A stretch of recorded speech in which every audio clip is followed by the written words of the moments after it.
Hare Krishna, Hare Hare Krishna, Krishna, Krishna Hare Krishna, Krishna Krishna Krishna, Krishna, Hare Hare Hare, Hare, Hare Hare Rama, Hare Rama, Rama, Hare Rama, Rama Rama Rama, Rama, Hare Hare Hare, Hare, Hare Hare Krishna, Krishna, Hare Hare Krishna, Krishna, Krishna Krishna Krishna, Krishna, Hare Hare, Hare Hare, Hare Hare Rama, Hare Rama, Hare Rama, Rama, Rama Rama Rama, Hare Rama, Hare Hare, Hare, Hare Hare Krishna, Krishna, Hare Krishna, Hare Krishna, Mataji, Hare Krishna, Mataji, Hare Krishna, Mini Mataji, Renu Mataji, Hare Krishna, Renu Mataji, Mataji, Hare Krishna. Hare Krishna, Hare Krishna.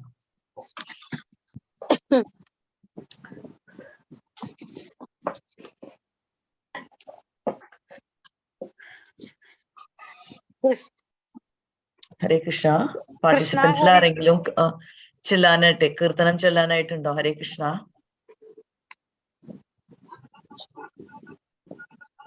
ഹരേ കൃഷ്ണ. മാതാജി ഒന്ന് ചൊല്ലു. മാതാജി സീതാമാതാജി ചൊല്ലിക്കോളൂ. എന്നിട്ട് ചൊല്ലും. ഹരേ കൃഷ്ണ. ഹരേ കൃഷ്ണ. ഹരേ കൃഷ്ണ. അച്യുതം കേശവം രാമനാരായണം കൃഷ്ണദാമോദരം വാസുദേവം ഹരേ ശ്രീധരം മാധവം ഗോപികവല്ലഭം ജാനകീനായകം രാമചന്ദ്രൻ ഭജേ അച്യുതം കേശവം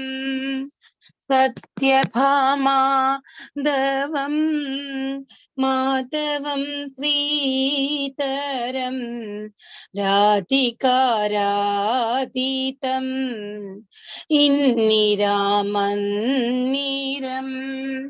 ചേതസാ സുന്ദരം ദേവകീ നന്ദനം നന്ദജം തന്ദദേ വിഷ്ണുവേ ജിഷ്ണുവേ ചങ്കിനേ ചക്രിണേ രുക്മിണീ രാഗിണേ ജാനകി ജാനകി വല്ലഭി വല്ലഭ യാർച്ചിതായാത്മനി കംസവിതും സീനേ വംശിനേ തേ നമഃ. കൃഷ്ണ ഗോവിന്ദ ഹേ രാമനാരായണ ശ്രീപദേ വാസുദേ വാച്യുത ശ്രീനിധേ അച്യുതാനന്ദ ഹേ മാധവാദോ ക്ഷജ ദ്വാരകാനായക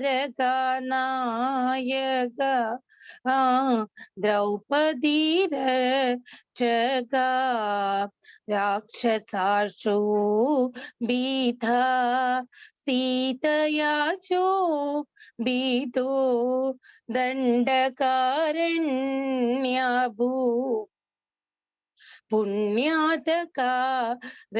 പുണ്യാതകാരണാം ലക്ഷ്മണേനാനിധേ വാനരൈ സേവിതോ അഗസ്ത്യ സംഭൂജിതോ രാഘവ പാദുമാം ധേനുകാരീഷ്ടക നിഷ്ടകൃദ്വേഷിണാം കേശികാകം സകൃദ്വംശികവാദക പൂതനാശോഷക സൂരചഖോലനോ ബാലഗോപാലക പാതു മാം സർവദാ വൈദ്യുതോത്യസ്യ സംസ്ഫുരത്വാസസാ പ്രാവൃഡംബോ ഭവൽ പ്രല്ലസതിഗ്രഹം വൈജയന്തി പ്രഭ शोभितोरस्थलं लोहिताग्रे द्वयं वारिजाक्षं भजे कुञ्जितैकुन्दलैर्भ्राजमाना ननं रत्नमौलिं लसल् कुण्डलं गण्डयो हारकेयूरगं कङ्गणप्रोज्वलं किङ्गिणीमञ्जुलं श्यामलं तं भजे अच्युदास्याष्टकं यं पठेदिष्टदं प्रेमदा प्रत्यहं पूरुषा संस्पृहं वृत्तदा सुन्दरं कर्तृविश्वम्भरा तस्य वश्यो हरिर्जायते सत्वरम्। हरे कृष्ण कृष्ण कृष्ण हरे हरे, हरे राम राम राम हरे हरे. हरे कृष्ण माताजी. Thank you, Mataji. Hare Krishna. Hare Krishna. Participants are in any kirtana chillunnando. Hare Krishna. Hare Krishna Mataji ചൊല്ലട്ടെ. ചൊല്ലിക്കോളൂ Mataji. ഹരേ കൃഷ്ണ. അച്യുതാനന്ദ ഗോവിന്ദ മാധവ സച്ചിദാനന്ദ മാധവ ഹരേ. അച്യുതാനന്ദ ഗോവിന്ദ മാധവ സച്ചിദാനന്ദ മാധവ ഹരേ. അമ്പോടുമീനായി വേദങ്ങൾ വീണ്ടിടും അംബുജനാഭനെ കൈതൊഴുന്നേൻ. ആമയായി മന്ദരം താങ്ങി നിന്നിടുന്ന താമരക്കണ്ണനെ കൈതൊഴുന്നേൻ. ഈ ക്ഷിതിയെ പണ്ടു പന്നിയായി വീണ്ടിടും ലക്ഷ്മീവരനാഥ കൈതൊഴുന്നേൻ. ഈടഴും മാനുഷ കേസരിയായിടും കോടൽക്കാർ വർണ്ണനെ കൈതൊഴുന്നേൻ. ഉത്തമനാകിയ വാമനമൂർത്തിയെ ഭക്തിയോടെപ്പോഴും കൈതൊഴുന്നേൻ. പൂക്കോടെ ഭൂപതിമാരെ കൊല ചെയ്ത ഭാർഗവരാമനെ കൈതൊഴുന്നേൻ. എത്രയും വീരനായി വാഴും ദശരഥ പുത്രനെ സന്തതം കൈതൊഴുന്നേൻ. ഏറെ ബലമുള്ള ശ്രീബലഭദ്രരെ സർവകാലത്തിലും കൈതൊഴുന്നേൻ. ഒക്കെയൊടുക്കുവാൻ മേലിൽ പിറക്കുന്ന ഗഡ്ഗിയെ തന്നെയും കൈതൊഴുന്നേൻ. പോരാതെ ഞാൻ ചെയ്ത പാപങ്ങൾ നാരായണ നിന്മേ കൈതൊഴുന്നേൻ. ഔവഴി നിൻ കഴൽ കമ്പോടു ചേരുവാൻ ദേവകി നന്ദന കൈതൊഴുന്നേൻ. അമ്പാടി തന്നിൽ വളരുന്ന പൈതലെ കുമ്പിട്ടു ഞാനിതാ കൈതൊഴുന്നേൻ. അക്കനമേറും ദുരിതങ്ങൾ പോകുവാൻ പുഷ്കരലോചന കൈതൊഴുന്നേൻ. നാരായണ ഗുരുവായൂർ മരുവിടും കാരുണ്യവാരിതേ കൈതൊഴുന്നേൻ. അച്യുതാനന്ദ ഗോവിന്ദ മാധവ സച്ചിദാനന്ദ മാധവ ഹരേ. അച്യുതാനന്ദ ഗോവിന്ദ മാധവ സച്ചിദാനന്ദ മാധവ ഹരേ. Hare Krishna Mataji. Hare Krishna Mataji. Hare Krishna. Hare Krishna. Participants are in any kirtana chillunnando. Hare Krishna. Hare Krishna Mataji ചൊല്ലട്ടെ. Hare Krishna. ചൊല്ലിക്കോളൂ Mataji. Hare Krishna. ഹരേ കൃഷ്ണ. ജയ ജനാർദ്ദന കൃഷ്ണ രാധികാപദേ ജനവിമോചന കൃഷ്ണ ജന്മമോചന ഗരുഡവാഹന കൃഷ്ണ ഗോപികാപദേ നയനമോഹന കൃഷ്ണ നീരജേക്ഷണ സുജനബാന്ധവ കൃഷ്ണ സുന്ദരാകൃതേ മദന കോമള കൃഷ്ണ മാധവ ഹരേ. വസുമതീപദേ കൃഷ്ണ വാസവാനുജ വരഗുണാകര കൃഷ്ണ വൈഷ്ണവാകൃതേ. സുരുചിരാനന കൃഷ്ണ ശൗര്യവാരിധേ മുരഹര വിഭോ കൃഷ്ണ മുക്തിദായക.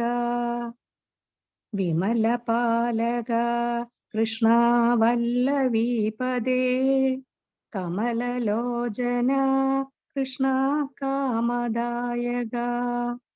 വിമലഗാത്രക കൃഷ്ണ ഭക്തവത്സല ചരണപല്ലവം കൃഷ്ണ കരുണകോമളം.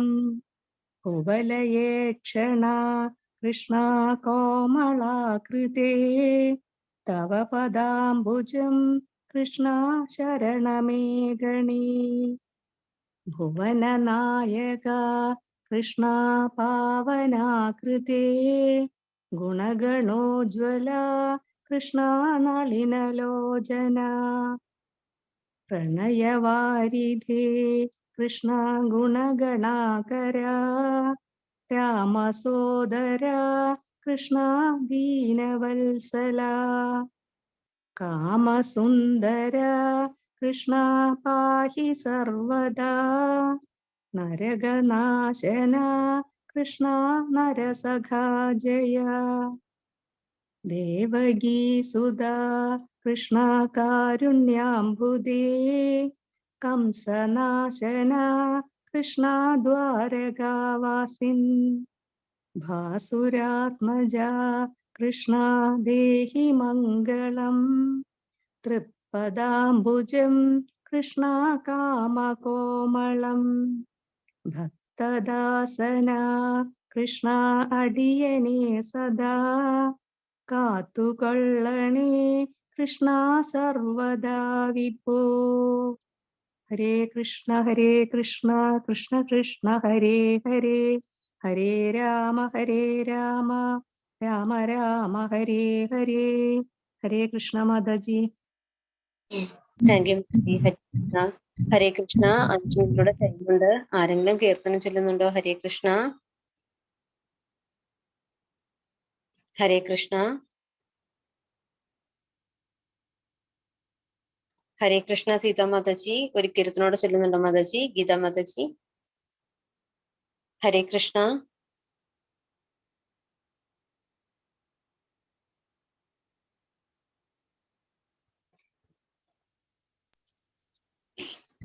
ഹരേ കൃഷ്ണ മാതാജി. ഹരേ കൃഷ്ണ. പഴയ ഒരു കീർത്തനം ചൊല്ല. ചൊല്ലിക്കോളൂ മാതാജി. ഹരേ കൃഷ്ണ. കണി കാണും നേരം കമല നേത്രന്റെ നിറമേറും മഞ്ഞത്തുകിൽ ചാർത്തി കനകക്കിങ്ങിണി വളകൾ മോതിരം അണിഞ്ഞു കാണേണം ഭഗവാനേ. നരകവൈരിയമരവിന്ദാക്ഷന്റെ ചെറിയ നാളത്തെ കളികളും തിരുമൈ ശോഭയും കരുതിക്കൂപ്പുന്നേ അടുത്തു വാ ഉണ്ണി കണി കാൺമാൻ. കണി കാണും നേരം കമല നേത്രന്റെ നിറമേറും മഞ്ഞത്തുകിൽ ചാർത്തി കനകക്കിങ്ങിണി വളകൾ മോതിരം അണിഞ്ഞു കാണേണം ഭഗവാനേ. മലർമാതിൻ കാന്തൻ വസുദേവാത്മജൻ പുലർകാലേ പാടി കുഴലൂതി ചെലുചേലേ എന്നോ കിലുങ്ങും കാഞ്ചന ചിലമ്പിട്ടോടിവാ കണി കാൺമാൻ. കണി കാണും നേരം കമല നേത്രന്റെ നിറമേറും മഞ്ഞത്തുകിൽ ചാർത്തി കനകക്കിങ്ങിണി വളകൾ മോതിരം അണിഞ്ഞു കാണേണം ഭഗവാനേ. ശിശുക്കളായുള്ള സഖിമാരും താനും പശുക്കളെ മേച്ചു നടക്കുമ്പോൾ വിശക്കുമ്പോൾ വെണ്ണ കവർന്നുണ്ണും കൃഷ്ണ വശത്തുവാ ഉണ്ണി കണി കാൺമാൻ.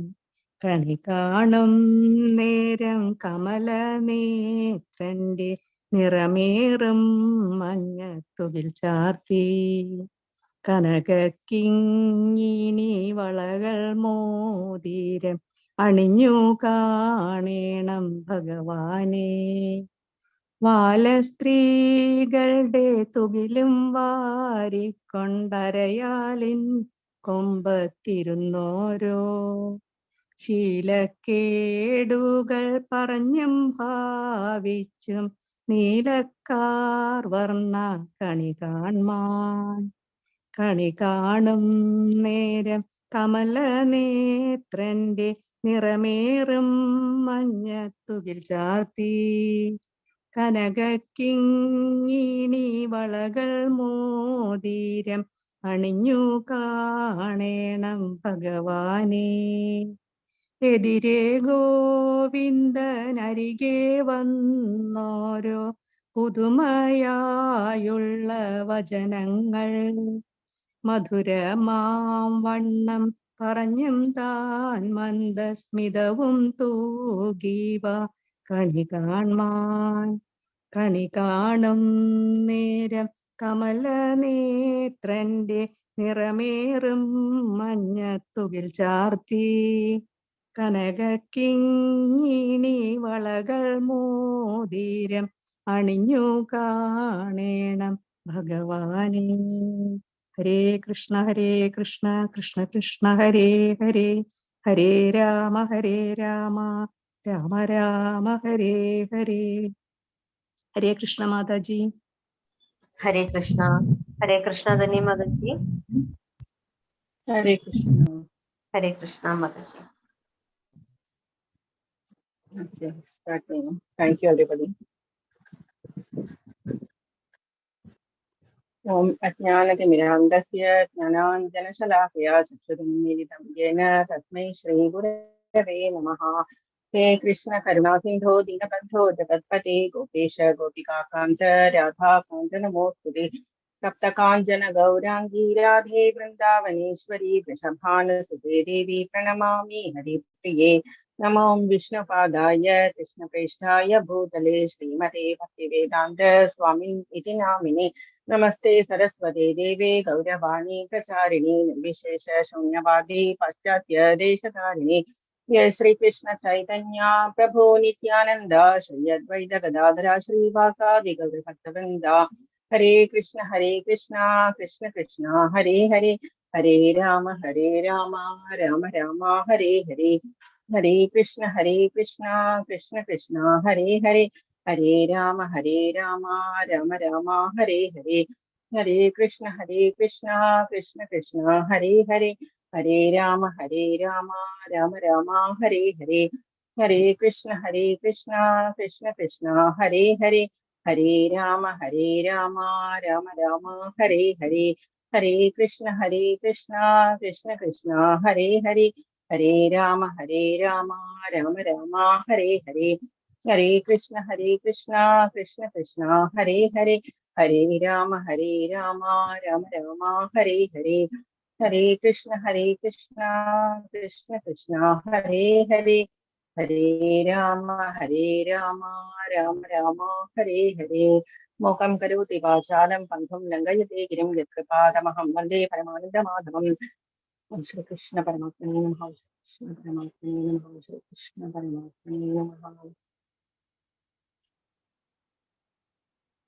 നമോ വിഷ്ണുപാദായ കൃഷ്ണപൃഷ്ഠായ ഭൂതലേ ശ്രീമതേ ഭക്തിവേദാന്ത സ്വാമി ഇതി നാമിനേ.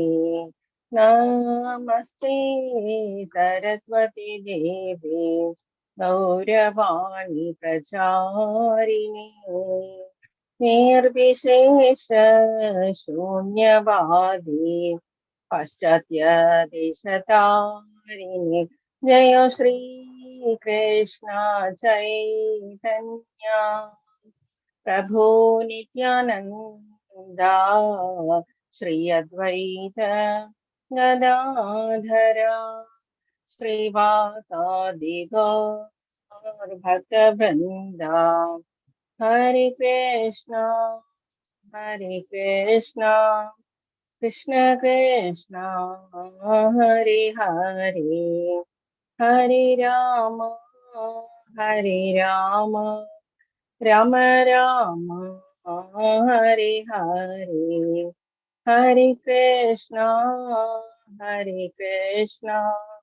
कृष्ण कृष्ण हरे हरे हरे राम राम राम हरे हरे हरे कृष्णा कृष्ण कृष्ण हरे हरे हरे राम राम राम हरे हरे हरे कृष्णा कृष्ण कृष्ण हरे हरे हरे राम राम राम हरे हरे हरे कृष्णा कृष्ण कृष्ण हरे हरे हरे राम राम राम हरे हरे हरे कृष्ण everybody. हरे कृष्ण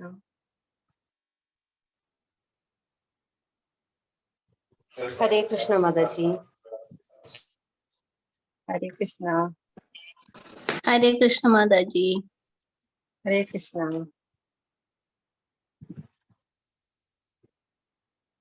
हरे कृष्ण स्टार्ट ചെയ്യാം നമുക്ക് ഇന്ന് അധ്യായം 16 ഭഗവാന്റെ ഹരേ കൃഷ്ണ ഭഗവാന്റെ വയറ് നാഭി എന്ന് പറയുന്ന പോർഷനാണ് ഇന്ന് 16ാമത്തെ അധ്യായം. നമ്മള് ദേവാസുര സമ്പദ് വിഭാഗ യോഗം എന്ന് പറയുന്നത് വിസമ്പത്ത് എന്ന് പറയുന്നത് ഇവിടെ ഗുണങ്ങളാണ് അല്ലെങ്കിൽ ഭാവങ്ങളാണ്. ദേവന്മാർക്കും അസുരന്മാരുടെയും ഭാവങ്ങളാണ് ഇവിടെ ഭഗവാൻ ഇന്ന് പറയാൻ പോകുന്നത്. നമുക്ക് ആദ്യം ശ്രീല പ്രഭുപാദരുടെയും നാമനിഷ്ഠാദാസ് പ്രഭുവിന്റെയും ഭഗവാന്റെയും തൃപാദങ്ങളിൽ നമസ്കരിച്ച് നമുക്ക് സ്റ്റാർട്ട് ചെയ്യാം.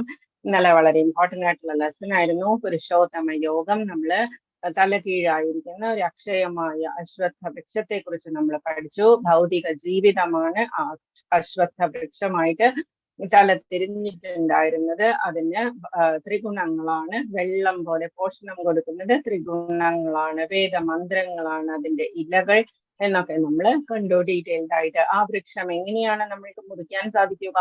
അസംഗശസ്ത്രേണ ദൃഢേന ചിത്വ. അസംഗമാണ് ചീത്ത കൂട്ടുകെട്ട് അല്ലെങ്കിൽ എന്തിലെങ്കിലുമുള്ള ഒരു സംഘം, നമ്മളുടെ ഒരു ആസക്തിയെ കളഞ്ഞു കഴിഞ്ഞാൽ മാത്രമേ നമുക്ക് ആ വൃക്ഷത്തെ കളഞ്ഞ് നമുക്ക് ഭഗവാന്റെ ധാമത്തിലേക്ക് നമുക്ക് എത്താൻ സാധിക്കുള്ളൂ. ഭഗവാൻ ഓപ്പൺ ആയിട്ട് പറഞ്ഞു കഴിഞ്ഞു. തൃഷ്ണ നദിയാണ് അതിന്റെ ഇടയിലുള്ളത്. ഡിസയർ എന്ന് പറയുന്ന റിവറാണ്. അവിടെ ഡിസയേഴ്സും ആസക്തിയും എല്ലാം കളഞ്ഞു കഴിഞ്ഞാൽ മാത്രമേ നമുക്ക് ഭഗവാന്റെ തൃപാദങ്ങളിൽ ഭഗവാന്റെ ധാമത്തിലേക്ക് പ്രവേശനമുള്ളൂ. അപ്പം അതൊക്കെയാണ് നമ്മൾ ഇന്നലെ കണ്ടത്. പിന്നെ നമ്മൾ കണ്ടത് എന്താണ്? ഭഗവാന്റെ ധാമം എങ്ങനെയുള്ളതാണ്. അവിടെ സൂര്യനോ ഭാസയത്തെ സൂര്യോ ന ശശാങ്കോ ന പാവകഃ ന യദ്വാന നിവർത്തന്തേ തദ്ധാമ പരമം മമ. അവിടെ നമുക്ക് ആ സൂര്യന്റെയോ ചന്ദ്രന്റെയോ വൈദ്യുതിയുടെയോ അഗ്നിയുടെയോ പ്രകാശം നമുക്ക് അവിടെ ആവശ്യമില്ല. അവിടെ എങ്ങനെയാണ്? ഭഗവാന്റെ ശരീരത്തിൽ നിന്ന് തന്നെയാണ് അവിടെ ജ്യോതി ഉണ്ടാകുന്നത്, വെളിച്ചമുണ്ടാകുന്നത്. അതുകൊണ്ട് അവിടെ പോയി കഴിഞ്ഞാൽ യദ്വാന നിവർത്തന്റെ, അവിടെ പോയി കഴിഞ്ഞാൽ നമ്മൾക്ക് തിരിച്ചു വരവുമില്ല, പുനർജന്മമില്ല, തിരിച്ചു വരവില്ല. നമ്മൾക്ക് ശാശ്വതമായ ഭഗവാന്റെ സാമ്രാജ്യത്തിൽ നമുക്ക് വസിക്കാം, സുഖമായിട്ട് വസിക്കാം. ജസ്റ്റ് എന്താ ചെയ്യേണ്ടത്? അസംഗ ശസ്ത്രേണ ദൃഢേന ചിത്വ. നമ്മളുടെ ആവശ്യമില്ലാത്ത ആസക്തികളൊക്കെ കളഞ്ഞ് അഹങ്കാരം അതുപോലെയുള്ള നെഗറ്റീവായിട്ടുള്ള എല്ലാം കളഞ്ഞു കഴിഞ്ഞിട്ട് ഭഗവാനിലെ ശരണം പ്രാപിച്ചു കഴിഞ്ഞാൽ ഭഗവാന്റെ സാമ്രാജ്യത്തിൽ നമുക്ക് ശാശ്വതമായിട്ട് ജീവിക്കാം. ഇതൊക്കെയാണ് നമ്മൾ ഇന്നലെ കണ്ടത്. സൂര്യനിൽ നിന്ന്, സൂര്യന്റെ പ്രകാശം എവിടെ നിന്നാ വരുന്നത്? ഈ ജഗത്ത് മുഴുവനും, യൂണിവേഴ്സ് മുഴുവനും പ്രകാശിപ്പിക്കുന്ന സൂര്യന്റെ പ്രകാശവും ഭഗവാനിൽ നിന്നാ വരുന്നത്. ചന്ദ്രന്റെ പ്രകാശവും ഭഗവാനിൽ നിന്നാ വരുന്നത്. ചന്ദ്രനാണ് നമ്മുടെ ഫ്രൂട്ട്സ് അല്ലെങ്കിൽ ഔഷധി, അതുപോലെയുള്ള ഫ്ലവേഴ്സ്, ഇതിനൊക്കെ രസം, ജ്യൂസ് കൊടുക്കുന്നത് ആരാണ്? മൂണാണ്, ചന്ദ്രനാണ് കൊടുക്കുന്നത്. ചന്ദ്രന്റെ പ്രകാശവും ഭഗവാനിൽ നിന്ന് തന്നെയാണ് വരുന്നത്. അഗ്നി ആണെങ്കിലും അഗ്നിയുടെ തേജസ്സും ഭഗവാനിൽ നിന്ന് തന്നെയാണ് വരുന്നത്. എവിടെയാണ് അഗ്നി വസിക്കുന്നത്? നമ്മളുടെ ശരീരത്തില്, നമ്മളുടെ വയറ്റിനുള്ളിലാണ്. നമ്മളുടെ ജഠരാഗ്നി, ദഹനാഗ്നിയായിട്ടാണ്. അഹം വൈശ്വാനരോ ഭൂത്വ പ്രാണിനാം ദേഹമാശ്രിതഃ പ്രാണാപാന സമാഹിതോ പചാമ്യന്നം ചതുർവിധം. നമ്മളുടെ ശരീരം, നമ്മൾ കഴിക്കുന്ന 4 തരത്തിലുള്ള അന്നവും അഗ്നി നമ്മുടെ വയറ്റിനുള്ളിലിരുന്ന് അതിനെ ദഹിപ്പിക്കുന്നു.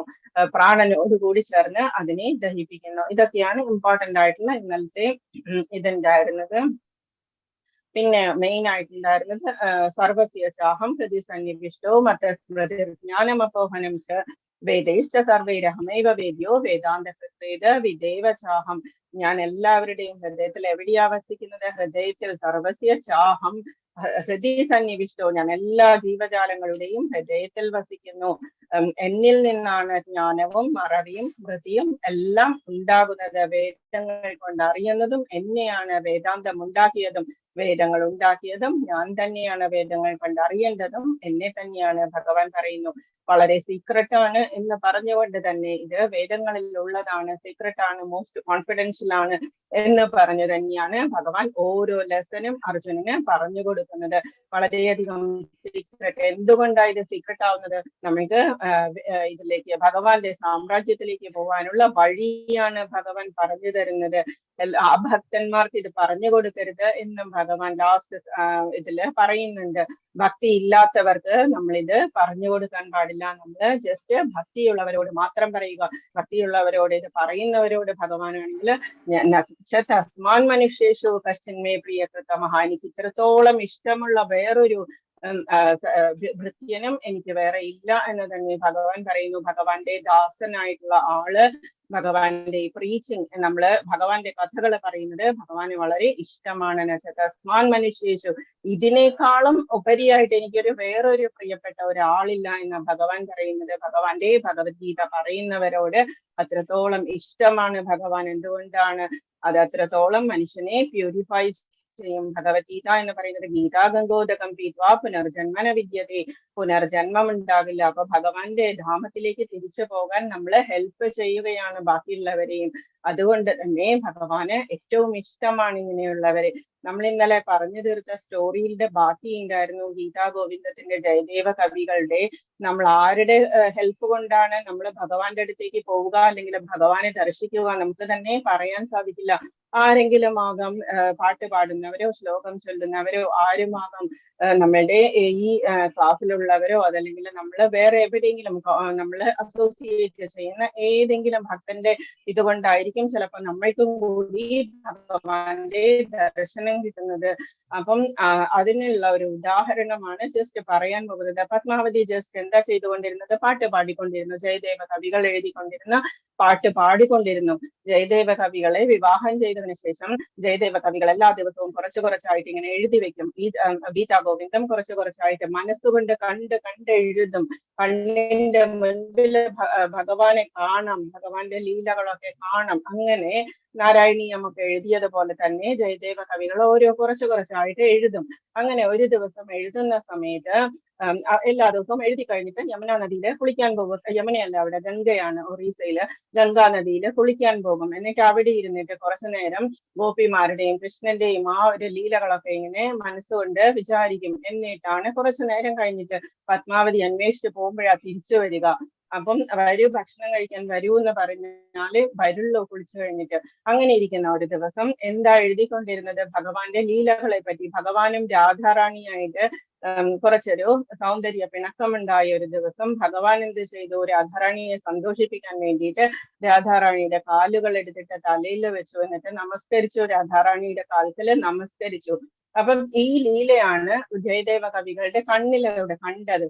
ഇത് കണ്ടപ്പോഴേക്കും ജയദേവ കവികൾക്ക് തോന്നി, വേണ്ട, കൃഷ്ണനെ കൊണ്ട് എന്തിനാ രാധാറാണിയെ നമസ്കരിപ്പിക്കുന്നത്, അത് വേണ്ട എന്ന് പറഞ്ഞിട്ട് അതവിടെ ഇത് എഴുതാതെ തിരിച്ചു പോയിട്ട് കുളിക്കാൻ പോയി. ഞാൻ കുളിച്ചിട്ട് വരട്ടെ എന്ന് പറഞ്ഞ് കുളിക്കാൻ പോയി. ആ സമയത്ത് കുളിക്കാൻ പോയി കഴിഞ്ഞാൽ സാധാരണ 1 മണിക്കൂർ 2 മണിക്കൂർ എടുക്കുന്ന ഈ ജയദേവ കവികള് അന്ന് എന്ത് ചെയ്തു, വേഗം വന്നു. എന്നിട്ട് ഞാൻ കുറച്ച് എഴുതട്ടെ എന്ന് പറഞ്ഞിട്ട് വേഗം പോയിട്ട് അവിടെ ഇരുന്ന് എഴുതി. അതിനുശേഷം പത്മാവതിയോട് പറഞ്ഞു ഭക്ഷണം വിളമ്പൂന്ന് പറഞ്ഞു. ഭക്ഷണം വിളമ്പി ഇനിയും വേണം എന്ന് പറഞ്ഞിട്ട് വാങ്ങിച്ച് വളരെ ടേസ്റ്റിയാണ് എന്നൊക്കെ പറഞ്ഞിട്ട് കഴിച്ചിട്ട് പോകുന്ന സമയത്ത് അതിനുശേഷം എന്ത് സംഭവിച്ചു എന്ന് വെച്ചാൽ, സാധാരണ ഹസ്ബൻഡിന്റെ കഴിച്ചു കഴിയുമ്പോഴാണ് വൈഫ് ഇരുന്ന് കഴിക്കുക. അപ്പൊ അങ്ങനെ ഈ പത്മാവതി കഴിച്ചുകൊണ്ടിരിക്കുന്ന സമയത്ത് ജയദേവ കവികൾ, ഒറിജിനൽ ജയദേവ കവികള് വന്നിട്ട് നോക്കിയപ്പോഴെന്താ, പത്മാവതി ഇരുന്ന് ഭക്ഷണം കഴിക്കുന്നു. ഇതെന്താ ഞാൻ വരാതെ നീ ഭക്ഷണം കഴിക്കുന്നത് എന്ന് ചോദിച്ചപ്പോ, അങ്ങനല്ലേ ഇപ്പൊ ഇരുന്ന് ഭക്ഷണം കഴിച്ചിട്ട് പോയത്, എഴുതിയും കഴിഞ്ഞല്ലോ എന്ന് പറഞ്ഞു. അപ്പോഴാണ് ജയദേവ കവികൾ ഓടിപ്പോയി നോക്കിയപ്പോഴെന്താ, അതുപോലെ തന്നെ എഴുതി വെച്ചിരിക്കുന്നു. എന്താ മനസ്സിൽ കണ്ടത്? എന്നിട്ട് ഭഗവാൻ തോന്നിച്ചു, എനിക്ക് ഭയങ്കര ഇഷ്ടമാണ് രാധാറാണിയുടെ കാലത്തിൽ നമസ്കരിക്കുന്നത്, എനിക്ക് അത്രത്തോളം ഇഷ്ടമാണ്, അവളെന്റെ ഇതാണ്, ആഹ്ലാദിനി ശക്തിയാണ്, അവളുടെ ആഹ്ലാദമാണ് എന്റെ ശക്തി എന്ന് പറയുന്നത്, എന്റെ തന്നെ അന്തരംഗ ശക്തി, ഞാനും രാധാറാണിയും വേറെ വേറെയല്ല, ഒന്ന് തന്നെയാണ് എന്ന് പറഞ്ഞു. പാലിനും വെളുപ്പിനും ഉള്ളതുപോലെ തന്നെ യാതൊരു ഡിഫറൻസും ഞങ്ങൾക്ക് തമ്മിലില്ല എന്ന് പറഞ്ഞ് കാണിച്ചു കൊടുത്തു. അപ്പം ജയദേവ കവികള് എന്താ ചെയ്യേണ്ടത്? ശരിക്കും പറഞ്ഞാൽ ആർക്കാ ദർശനം കിട്ടിയത്? പത്മാവതിക്കാ ദർശനം കിട്ടിയത്. ജയദേവ കവികളാണ് അത്രത്തോളം ഭക്തി ഉണ്ടായിരുന്നത്. ജയദേവ കവികളുടെ സാന്നിധ്യം കൊണ്ട് എന്ത് സംഭവിച്ചു, ആ ഒരു അസോസിയേഷൻ കൊണ്ട് പത്മാവതിക്ക് ഭഗവാന്റെ ദർശനം കിട്ടി. നമുക്കറിയില്ല ആരുടെ ഭാഗ്യം കൊണ്ട് നമ്മൾക്കൊക്കെ ഇങ്ങനെ ഭഗവാനെ ദർശിക്കാനോ അല്ലെങ്കിൽ ഫീല് ചെയ്യാനോ ഭഗവാന്റെ ധാമത്തിലേക്ക് തിരിച്ചു പോവാനോ എങ്ങനെയാണ് നമുക്ക് പറ്റുകയെന്നറിയില്ല. അതുകൊണ്ടാണ് അസോസിയേഷൻ ഓഫ് ഡിവോട്ടി സാധു സംഘ എന്ന് പറയുന്നത് എപ്പോഴും ഇമ്പോർട്ടന്റ് ആണ് എന്ന് പറയുന്നത്. ക്ലാസ് കഴിഞ്ഞാലും ഫസ്റ്റ് ലെവൽ കഴിഞ്ഞാലും വീണ്ടും സെക്കൻഡ് ലെവലിലേക്ക് പോവുക. ഓരോ ശ്ലോകമായിട്ട് നമ്മൾ പഠിക്കും. സെക്കൻഡ് ലെവലില് ഭാവാർത്ഥം കൂടി നമ്മൾ പഠിക്കും. അമ്മിണി മാതാജിയോ അല്ലി മാതാജി ആരെങ്കിലും ആയിരിക്കും ക്ലാസ് എടുക്കുക, ഞാനല്ല എടുക്കുന്നത്. അപ്പം നമ്മള് അസോസിയേഷൻ കളയരുത്, സർവീസ് എന്ന് പറയുന്നത് നമ്മൾ കളയരുത് ഒരിക്കലും. ജീവിതത്തിൽ ഒരു പ്രാവശ്യമെങ്കിലും നമുക്ക് കിട്ടിക്കഴിഞ്ഞാൽ നമ്മൾ പിന്നെ അത് ഉപേക്ഷിക്കരുത്. ഭഗവാൻ അത്രത്തോളം നമ്മളുടെ കൂടെ ഉണ്ടാവും. നമുക്ക് ഭഗവത്ഗീത വായിച്ച് പഠിച്ച് പോകുമ്പോൾ തന്നെ നമുക്ക് മനസ്സിലാകും ഭഗവാൻ നമ്മളുടെ കൂടെ ഉണ്ട് എന്നുള്ളത്. കൂടുതൽ തെളിവായിട്ട് നമ്മൾക്ക് വന്നുകൊണ്ടിരിക്കും. അപ്പം ഭഗവത്ഗീതയ്ക്ക് ആ ഒരു സ്പെഷ്യാലിറ്റി ഉണ്ട്. ഭഗവത്ഗീതയ്ക്ക് മാത്രമല്ല ഭാഗവതം, രണ്ടും ഒന്നിച്ചാണ് പോവുക. ഭാഗവതവും ഭഗവത്ഗീതയും ഒന്നിച്ച് തന്നെയാണ് പോവുക. രണ്ടും ഒരുമിച്ചാണ് പഠിക്കേണ്ടത്. ഭാഗവതം നമുക്ക് സ്വന്തമായിട്ട് വായിച്ച് പഠിക്കും. ക്ലാസ് ഉണ്ട്, ഇവിടെ നടക്കുന്നുണ്ട്. അപ്പം അതില് നമുക്ക് പാർട്ടിസിപ്പേറ്റ് ചെയ്യാം. അതല്ലെങ്കിൽ നമുക്ക് ഇഷ്ടമുള്ള വ്യാഖ്യാനം എടുത്തിട്ട് നമുക്ക് വായിക്കാം. കുറച്ചായിട്ട് നമുക്ക് വായിച്ച് മനസ്സിലാക്കാം. ഭഗവാന്റെ വാണിയാണ് ഭഗവത്ഗീത. ഭഗവാൻ സ്വയമാണ് ഭാഗവതം എന്ന് പറയുന്നതും. അപ്പം ഭഗവാന്റെ ആ ഒരു പ്രസൻസ് എന്ന് പറയുന്നത് നമുക്ക് ലൈഫിൽ ഏത് നേരവും നമുക്ക് ഫീൽ ചെയ്യും. ഭീമൻ ഒരു ദിവസം ഇങ്ങനെ വനവാസത്തിന്റെ സമയത്ത് ഭീമൻ ഒരു കാട്ടിലൂടെ പോയിക്കൊണ്ടിരിക്കുകയായിരുന്നു. വസന്ത സമയമാണ്, മഴയൊന്നും വരാനുള്ള യാതൊരു ചാൻസും ഇല്ലാത്ത നല്ല തെളിഞ്ഞ ദിവസം, സന്ധ്യാസമയം, സന്ധ്യാവന്ദനത്തിന്റെ സമയമായപ്പോഴേക്കും, ഭാഗവതത്തിലുള്ള സ്റ്റോറിയാണ്, ഭാഗവതത്തിന്റെ ഇൻട്രൊഡക്ഷനിൽ ഉണ്ടായിരുന്ന സ്റ്റോറിയാണ്. അപ്പം ആ സമയത്ത് ഇത് മഴ വരാനുള്ള യാതൊരു ചാൻസും ഇല്ല. അപ്പൊ അങ്ങനെ ഇരിക്കുന്ന സമയത്ത് സന്ധ്യാവന്ദനത്തിന്റെ സമയമായി. കാലും കൈയൊക്കെ കഴുകി പ്രദക്ഷിണം ചെയ്യാൻ വെള്ളമൊക്കെ എടുത്തു, ആചമനത്തിനുള്ള വെള്ളമൊക്കെ എടുത്തുകൊണ്ട് നിൽക്കുന്ന സമയത്ത് എന്ത് കണ്ടു? ഒരു മാൻപേട ഓടി വരുന്നു പേടിച്ചിട്ട്. അതിന്റെ പുറകെ ഒരു വേടൻ വരുന്നു, അമ്പെയ്യാനായിട്ട് റെഡി ആയിട്ട് ഒരു വേടൻ വരുന്നു. അപ്പുറത്തെ സൈഡിലാണെങ്കിലോ ഒരു സിംഹം ഇതിനെ തന്നെ നോക്കിക്കൊണ്ട് നിൽക്കണു ചാടാൻ വേണ്ടിയിട്ട്. പുറകിലാണെങ്കിലോ കാട്ടുതീ പടർന്നു പിടിച്ചിരിക്കണോ, മുൻപിലാണെങ്കിൽ റിവറാണ്. അപ്പം ഒരു രക്ഷയും. അപ്പം ഭീമന്റെ ആ കഴിവുകളെല്ലാം ഒന്നും ചെയ്യാൻ വഴിയില്ല. എന്താന്ന് വെച്ചാൽ എന്ത് ചെയ്താലും ചിലപ്പോ ഹണ്ടർ ചിലപ്പോ അമ്പെയ്തു എന്ന് വരും, അതല്ലെങ്കിൽ മാൻപേടയെ സിംഹം കൊന്നു എന്ന് വരും, എന്തെങ്കിലും ആകാം. എന്ത് ചെയ്യണം എന്നറിയാൻ പാടില്ലാത്ത ആ ഒരു അവസ്ഥയില് എന്താണ് സാധാരണ നമ്മൾ ചെയ്യുക? ഭഗവാനെ കൃഷ്ണ എന്ന് 2 കൈയും മുകളിലേക്ക് ശരണാഗതിയായിട്ട് നമസ്കരിച്ചിട്ട് ഭീമൻ വിളിച്ചു, ഭഗവാനെ കൃഷ്ണ എന്ന് വിളിച്ചു. കൃഷ്ണ എന്ന് വിളിച്ചപ്പോഴേക്കും വേറെ ഒരു വഴിയുമില്ല, സ്വന്തമായിട്ടുള്ള യാതൊരു എന്തെല്ലാം പഠിച്ചിട്ടുണ്ടോ അതൊന്നും ഇവിടെ യൂസ്ഫുൾ അല്ല. അപ്പം അങ്ങനെയുള്ള ഒരു സിറ്റുവേഷനില് ഭഗവാനെ എന്ന് വിളിച്ചപ്പോഴേക്കും എന്ത് സംഭവിച്ചു? പെട്ടെന്ന് ശക്തിയായിട്ടൊരു കാറ്റ് വീശിയിട്ട് മഴ വന്നു. മഴ വന്ന സമയത്ത് പുറകിലെ കാട്ടുതീ പോയി.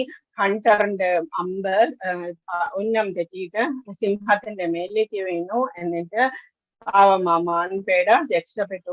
ഇതാണ് ഭഗവാന്റെ ആ ഒരു അനുഗ്രഹം എന്ന് പറയുന്നത്. നമുക്ക് ഒരു രക്ഷയും ഇല്ല എന്ന് തോന്നുന്ന സമയത്തും ഭഗവാനെ എന്ന് വിളിക്കുമ്പോൾ ഭഗവാൻ നമ്മുടെ കൂടെ ഉണ്ടാവും. ഭഗവാൻ ഓൾറെഡി നമ്മുടെ കൂടെയുണ്ട്, സാക്ഷിയായിട്ട് നമ്മുടെ ഹൃദയത്തിനുള്ളിൽ പരമാത്മാവായിട്ടുണ്ട്. പക്ഷേ നമ്മളത് ഫീൽ ചെയ്യില്ല, നമ്മള് മറന്നു പോകും. ഏത് സമയത്ത് നമ്മള് മറന്നു പോകും. അതുകൊണ്ട് തന്നെയാണ് ഭഗവാൻ പറയുന്നത് മന്മനാഭവമദ്ഭക്തോ മദ്യാജീമാം നമസ്കുരു, ഏതു നേരവും എന്നെ തന്നെ ധ്യാനിക്കുക എന്ന് പറയുന്നത്. 1, 2, 3 പറയുന്നു. 16 ലെസൺ ശ്രീ ഭഗവാൻ വാച അഭയം തത്വസംശുദ്ധർ. 26 തരം ദൈവിക ഗുണങ്ങളാണ് ഭഗവാൻ ഇനി പറയാൻ പോകുന്നത്. അഭയം സത്വസംശുദ്ധിർ ജ്ഞാന യോഗ വ്യവസ്ഥിതി ദാനം ദമശ്ചയജ്ഞശ്ച സ്വാധ്യായസ്തപ ആർജവം. അഭയം എന്ന് പറഞ്ഞാൽ ഭയമില്ലാത്ത അവസ്ഥ. അതാർക്കാണ് വേണ്ടത്? കൂടുതലും സന്യാസിമാർക്കാണ്. എവിടെയാണ് അവർ രാത്രി ഉറങ്ങുക? ഫാമിലിയൊക്കെ വിട്ട് സന്യാസം സ്വീകരിച്ചവര് ഏതെങ്കിലും ഫോറസ്റ്റിലോ എവിടെയെങ്കിലും ഉണ്ടാവും. എവിടെയെങ്കിലും ആയിരിക്കും ചിലപ്പോൾ കിടക്കുക, ഓപ്പൺ എയറിലായിരിക്കും ചിലപ്പോൾ കിടക്കുക. ആ സമയത്ത് എന്തെങ്കിലും അസുഖം വന്നാൽ തന്നെ ആരാ എനിക്കുള്ളത് എന്നൊക്കെ തോന്നുന്ന ആ ഒരു പേടി, ഞാൻ എല്ലാവരെയും ഉപേക്ഷിച്ചു കഴിഞ്ഞു, ആ സമയത്താണ് അഭയം എന്ന് പറയുന്ന ഒരു അവസ്ഥ വേണ്ടത്. ഭയമില്ലായ്മ, എനിക്ക് ഭഗവാൻ ഉണ്ട് എന്നത്. സത്വസംശുദ്ധർ, നമ്മുടെ ക്യാരക്ടർ ശുദ്ധിയായിരിക്കണം. ജ്ഞാനയോഗ വ്യവസ്ഥിതി, ഓരോന്നും നമുക്ക് നോക്കാം. ദാനം ദമശ്ചയജ്ഞശ്ച, ദാനവും ദമം എന്ന് പറഞ്ഞാൽ സെൽഫ് കൺട്രോൾ. സ്വാധ്യായ തപ ആർജവം, സ്വാധ്യായം എന്ന് പറഞ്ഞാൽ നമ്മുടെ പഠിത്തം. തപ ആർജവം, ആർജവം എന്ന് പറഞ്ഞാൽ വക്രതയില്ലായ്മ. അഹിംസ, സത്യം, അക്രോധം, ക്രോധമില്ലായ്മ. ത്യാഗ, ശാന്തി, അപൈശുനം. അപൈശുനം എന്ന് പറഞ്ഞാൽ നോ ഗോസിപ്പിംഗ് ആണ്. ഒരിക്കലും നമ്മൾ ഗോസിപ്പിംഗ് ചെയ്യരുത്. വേറൊരാളുടെ എന്താണ് ആ കർമ്മം നമ്മളെ ബാധിക്കും. ഒരാളെ പറ്റി നമ്മൾ വേണ്ടാത്തത് പറഞ്ഞാൽ എന്തെങ്കിലും ആയിക്കോട്ടെ, ആള് ചിലപ്പോൾ അത് തന്നെ ആയിരിക്കും, പക്ഷെ നമ്മൾ അത് പറയരുത്. എന്തുകൊണ്ടാണ്? നമ്മൾ വേറൊരാളെ പറ്റി പറഞ്ഞു കഴിഞ്ഞാൽ അവർ ചെയ്യുന്ന അവരുടെ ആ കർമ്മം നമ്മളെ ബാധിക്കും. അതെങ്ങനെയാണെന്ന് വെച്ചാല്, ഒരു ദിവസം ഒരു രാജാവ് ഇത് ചെയ്തോണ്ടിരിക്കുകയായിരുന്നു. ഏകാദശിയുടെ ദിവസം പാല് കൊടുത്തോണ്ടിരിക്കുകയായിരുന്നു. എല്ലാവർക്കും, വരുന്നവർക്കും ഒക്കെ പാല് കൊടുത്തോണ്ടിരിക്കുകയായിരുന്നു. നല്ല ഒരു പാത്രത്തിൽ എല്ലാവർക്കും പാല് കുടിക്കാൻ കൊടുത്തോണ്ടിരിക്കുന്ന സമയത്ത് ഒരു പരുന്ത് ഇതിനെയും കൊണ്ടുപോയി, ഒരു സ്നേക്കിനെയും കൊണ്ടുപോയി. പരുന്തിന്റെ ആഹാരമാണ് സ്നേക്ക് എന്ന് പറയുന്നത് പാമ്പ്. പാമ്പിനാണെങ്കിലോ അതിന്റെ വിഷം എന്ന് പറയുന്നത് അതിന്റെ ക്യാരക്ടറാണ്. അപ്പം ഈ പരുന്ത് ഇതിന്റെ മുകളിലൂടെ ഒരു പാമ്പിനെയും കൊണ്ട് പോകുമ്പോ ആ പാമ്പിന്റെ വെപ്രാളം കൊണ്ട് കുറച്ച് പോയിസൺ ഇത് പാലിലേക്ക് വീണു, 2-3 ഡ്രോപ്സ്. അപ്പൊ അങ്ങനെ ഇരിക്കുന്ന സമയത്ത് ആ പാലെടുത്തിട്ട് ഒരു ബ്രാഹ്മണന് കുടിക്കാൻ കൊടുത്തു. രാജാവും അറിഞ്ഞില്ല, ബ്രാഹ്മണനും അറിഞ്ഞില്ല, ഒരാളും കണ്ടില്ല ഈ പോയിസൺ വീഴുന്നത്. പക്ഷേ ബ്രാഹ്മണൻ ആ സമയത്ത് തന്നെ മരിച്ചുപോയി. രാജാവിനാണെങ്കിലോ എന്താ കാര്യം മനസ്സിലായതുമില്ല. പക്ഷെ അയാൾ മരിച്ചുപോയി. ആരുടെയാ കർമ്മം ഇവിടെ വരുന്നത്? ഇവിടെ ആരുടെയും കർമ്മമല്ലാതെ പരുന്തിന്റെ ഭക്ഷണമാണ് പാമ്പ്, പാമ്പിന്റെ ക്യാരക്ടറാണ് പോയിസൺ എന്ന് പറയുന്നത്. രാജാവ് ഇത് അറിഞ്ഞിട്ടില്ല, ബ്രാഹ്മണനും അറിഞ്ഞിട്ടില്ല.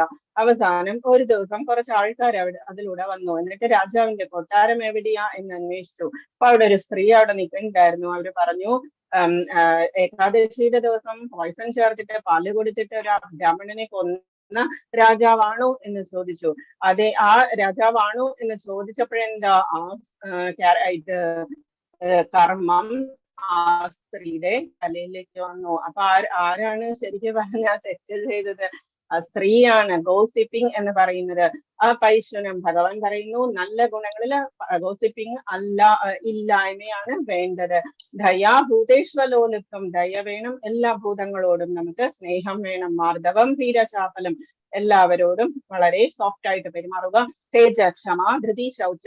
തേജസ്, ക്ഷമ, ധൃതി, ശൗച. ശൗച, ക്ലീൻലിനെസ്. അദ്രോഹോ നാതിമാനിത, അദ്രോഹം ഭവന്തി സമ്പദം ദേവീം അഭിജാതസ്യ ഭാരത. ഇത്രയും കാര്യങ്ങളാണ് എന്ത് ദൈവിക ഗുണങ്ങളായിട്ടുള്ളത് ഇനി നമുക്ക് ഓരോന്നായിട്ട് നോക്കാം. പരമദിവ്യോത്തമ പുരുഷൻ പറഞ്ഞു, ഹേ ഭാരത, അഭയം, നിർഭയത, അസ്തിത്വത്തിന്റെ ശുദ്ധി, തത്വശുദ്ധി എന്ന് പറയുന്നത് നമ്മളുടെ ക്യാരക്ടറിന്റെ പ്യൂരിറ്റി, ആധ്യാത്മിക ജ്ഞാനനിഷ്ഠ, ദാനം, ആത്മനിയന്ത്രണം, ദമം എന്ന് പറയുന്നതാണ് ആത്മനിയന്ത്രണം, യജ്ഞം, വേദപഠനം, തപസ്, ലാളിത്യം, അഹിംസ, സത്യം, ക്രോധമില്ലായ്മ, ത്യാഗം, ശാന്തി, സർവജീവികളോടും കാരുണ്യം, ലോഭമില്ലായ്മ, മൃദുല സ്വഭാവം, വിനയം, സ്ഥിരനിശ്ചയം, തേജസ്, ക്ഷമ, ധൈര്യം, ശൗചം, അസൂയാരാഹിത്യം, ബഹുമതിക്കുള്ള വാഞ്ചയില്ലായ്മ, ഇവയെല്ലാം ദിവ്യ പ്രകൃതിയാൽ അനുഗ്രഹീതരായ ദൈവികതയുള്ളവർക്കുള്ള ഗുണങ്ങളാണ്. 26 ഗുണങ്ങളാണ് ഭഗവാൻ പറയുന്നത്. ദൈവികമായിട്ടുള്ള സമ്പത്ത് ഗുണങ്ങൾ എന്ന് പറയുന്നതാണ്. ദൈവികമായിട്ടുള്ള ഗുണങ്ങളാണ് 26 തരം ഗുണങ്ങൾ നമ്മൾ ഇപ്പൊ കേൾക്കുന്നത്. 16ാമത്തെ അധ്യായം മെയിൻലി 16 മാത്രമല്ല, 13, 14 അതൊക്കെ നമ്മളുടെ ക്യാരക്ടർ ഫോർമേഷനുള്ള കാര്യങ്ങളാണ്. ഇത് നമ്മൾക്ക് ജനിക്കുമ്പോ തന്നെ നമ്മൾക്ക് ചിലതൊക്കെ നമുക്ക് കിട്ടിയിട്ടുണ്ടാകും, ചിലതൊക്കെ നമുക്ക് നെഗറ്റീവായിട്ടുള്ളതും ഉണ്ടാകും. എന്താ നമ്മൾ ചെയ്യേണ്ടത്? നമുക്ക് ബുദ്ധിയുണ്ട്, നമ്മൾക്ക് അതിനനുസരിച്ചിട്ട് നമ്മൾക്ക് നെഗറ്റീവായിട്ടുള്ളത് കുറച്ചു കൊണ്ടുവരാം, പോസിറ്റീവായിട്ടുള്ളത് കൂട്ടിക്കൊണ്ടുവരാം, നമുക്കില്ലാത്ത ഗുണങ്ങൾ നമ്മൾക്ക് വളർത്തിയെടുക്കാം. അതിനു വേണ്ടിയിട്ടാണ് ഭഗവത്ഗീത നമ്മളോട് ഭഗവാൻ പറയുന്നത്. നമ്മൾക്ക് ആ ഗുണങ്ങളൊക്കെ വളർത്തിയെടുക്കുന്ന സമയത്ത് സത്വഗുണത്തിൽ വർദ്ധിക്കുക, അതുപോലെ പോസിറ്റീവായിട്ടുള്ള ഗുണങ്ങളൊക്കെ നമ്മൾ വർദ്ധിപ്പിച്ചെടുക്കുക. അക്രോധം, ക്രോധമില്ല, ദേഷ്യമൊക്കെ കുറച്ചു കൊണ്ടുവരിക. നമ്മള് ഭഗവാന്റെ സർവൻസ് ആണ്, ഭഗവാനോട് സർവീസ് ചെയ്യാനാണ് നമ്മൾ വന്നിരിക്കുന്നത്. നമുക്ക് യാതൊരു ദേഷ്യം കാണിക്കാനോ ആരോടും ദേഷ്യം കാണിക്കാനോ ഉള്ള അർഹത നമുക്ക് ഇല്ല. പ്രഹ്ലാദന്റെ കാര്യം നമുക്കറിയാം, ഹിരണ്യകശിപുവിന്റെ. ഇനി അസുരന്മാരുടെ കാര്യങ്ങളാണ്. ദംഭോ ദർപ്പോഭിമാനശ്ച ക്രോധ പാരുഷ്യമേവ ച അജ്ഞാനം ചാപിജാതസ്യ പാർത്ഥ സമ്പദമാസുരീം. ഹേ പാർത്ഥ, ഗർവം, അഹങ്കാരം, അഭിമാനം, ക്രോധം, പാരുഷ്യം, അജ്ഞാനം എന്നിവ അസുര ഗുണങ്ങളാണ്.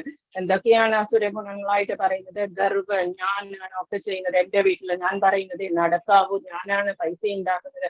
അതല്ലെങ്കിൽ സ്ത്രീകളാണെങ്കിലും ഞാനാണ് ഈ വീട്ടിൽ ഏറ്റവും നന്നായിട്ട് പ്രാർത്ഥിക്കുന്നത്, അപ്പം എന്റെ പ്രാർത്ഥനയുടെ ഫലമാണ് ഇതൊക്കെ എന്നൊക്കെ വിചാരിക്കുന്ന മണ്ടത്തരമാണ് നമ്മൾ ചെയ്യുന്ന നെഗറ്റിവിറ്റിയാണ് അതൊക്കെ. അഹങ്കാരം, അഭിമാനം, എനിക്ക് ഇതൊക്കെ ഉണ്ട് എന്ന് തോന്നുന്ന അഹങ്കാരം പോകാൻ ജസ്റ്റ് സെക്കൻഡ്സ് മതി. നമ്മളുടെ എന്തും, നമ്മളുടെ ആരോഗ്യവും ശരീരവും നമ്മൾക്കുള്ളതെല്ലാം പോകാൻ ജസ്റ്റ് ഒരു സെക്കൻഡ് മതി. ക്രോധം, പാരുഷ്യം, അജ്ഞാനം എന്നിവ അസുര ഗുണങ്ങളാണ്.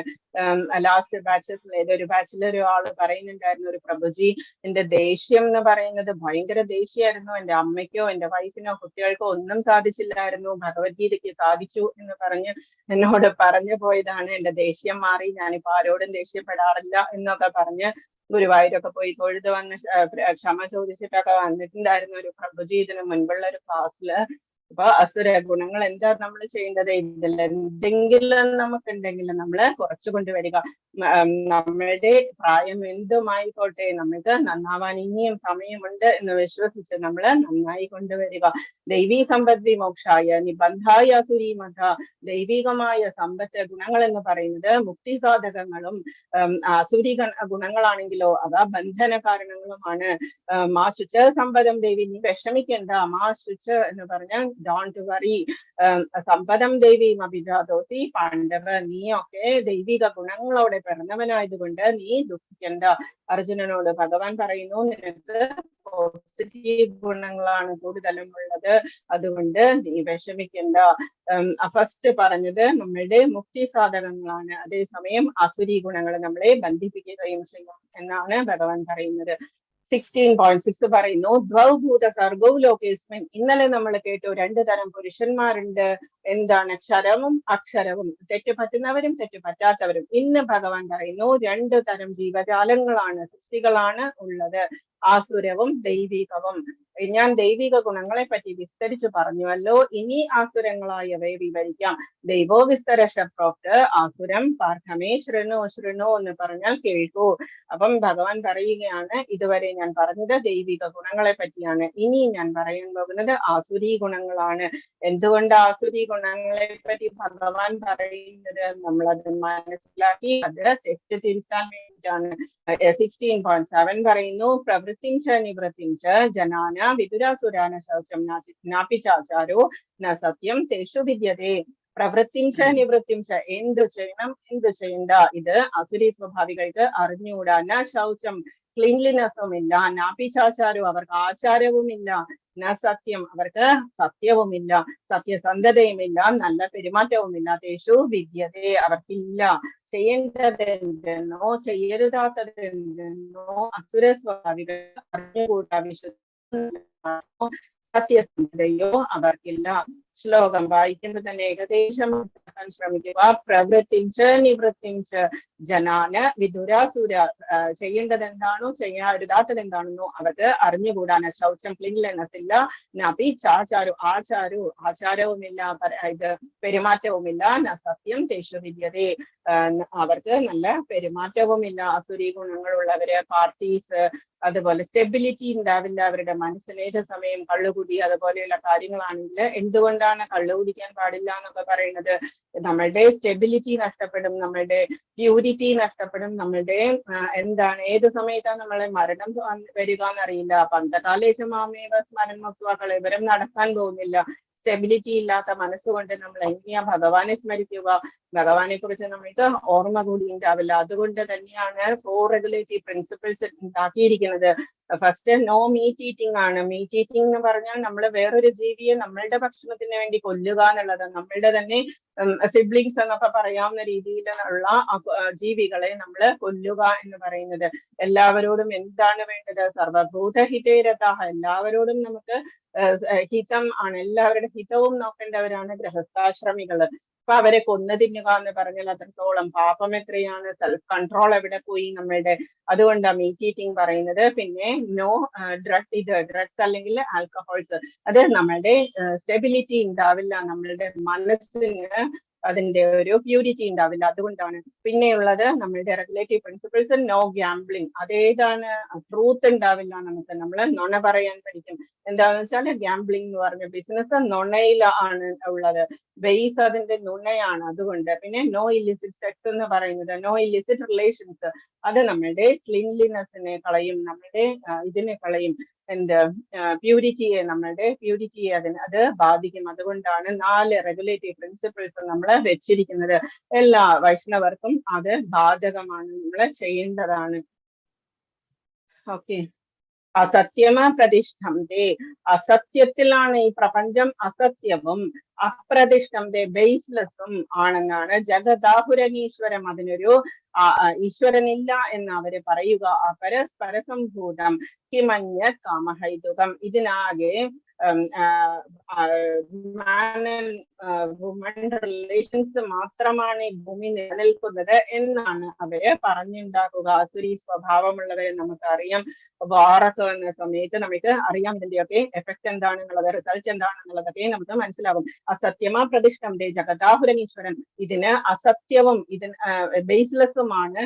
അതേസമയം ജഗദാഹുരനീശ്വരനും, ഇതിനൊരു ഈശ്വരനില്ല, ഇത് ഉണ്ടാക്കിയതും അല്ല എന്നാണ് ഇവര് പറയുന്നത്.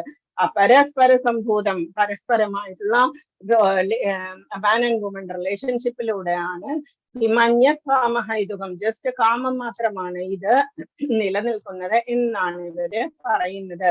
ഈ പ്രപഞ്ചം അസത്യവും അടിസ്ഥാനരഹിതവുമാണെന്നും അതിന് നിയന്താവായി ഒരു ഈശ്വരനില്ലെന്നും അവർ പറയുന്നു. ലൈംഗികാഭിലാഷം മാത്രമാണ് ഇതിന്റെ ഉൽപ്പത്തിക്ക് കാരണമെന്നും കാമമല്ലാതെ മറ്റൊന്നും കാരണമായിട്ടില്ലെന്നുമാണ് അവർ പറയുന്നത്.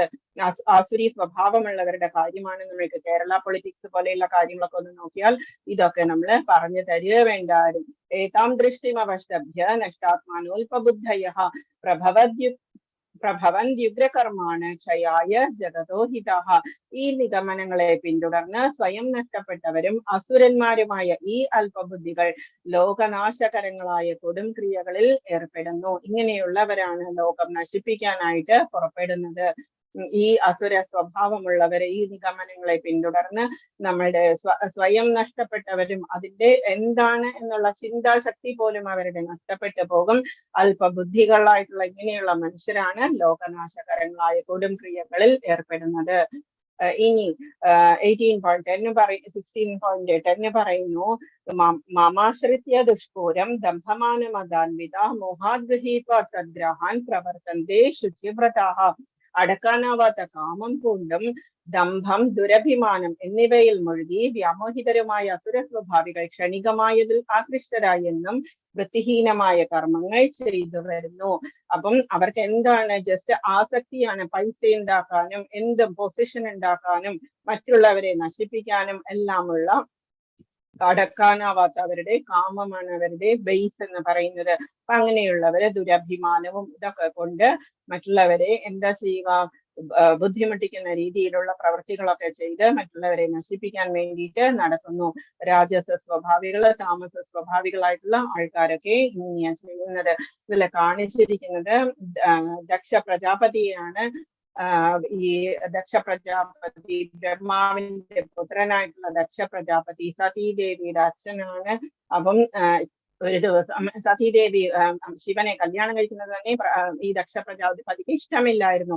ശ്മശാനവാസിയാണ്, ഭസ്മം പൂശുന്നതാണ് എന്നൊക്കെ പറഞ്ഞിട്ട്. മാത്രമല്ല 11 രുദ്രന്മാരുള്ളവരുടെ ആധിപത്യവും ദക്ഷ പ്രജാപതിക്കായിരുന്നു.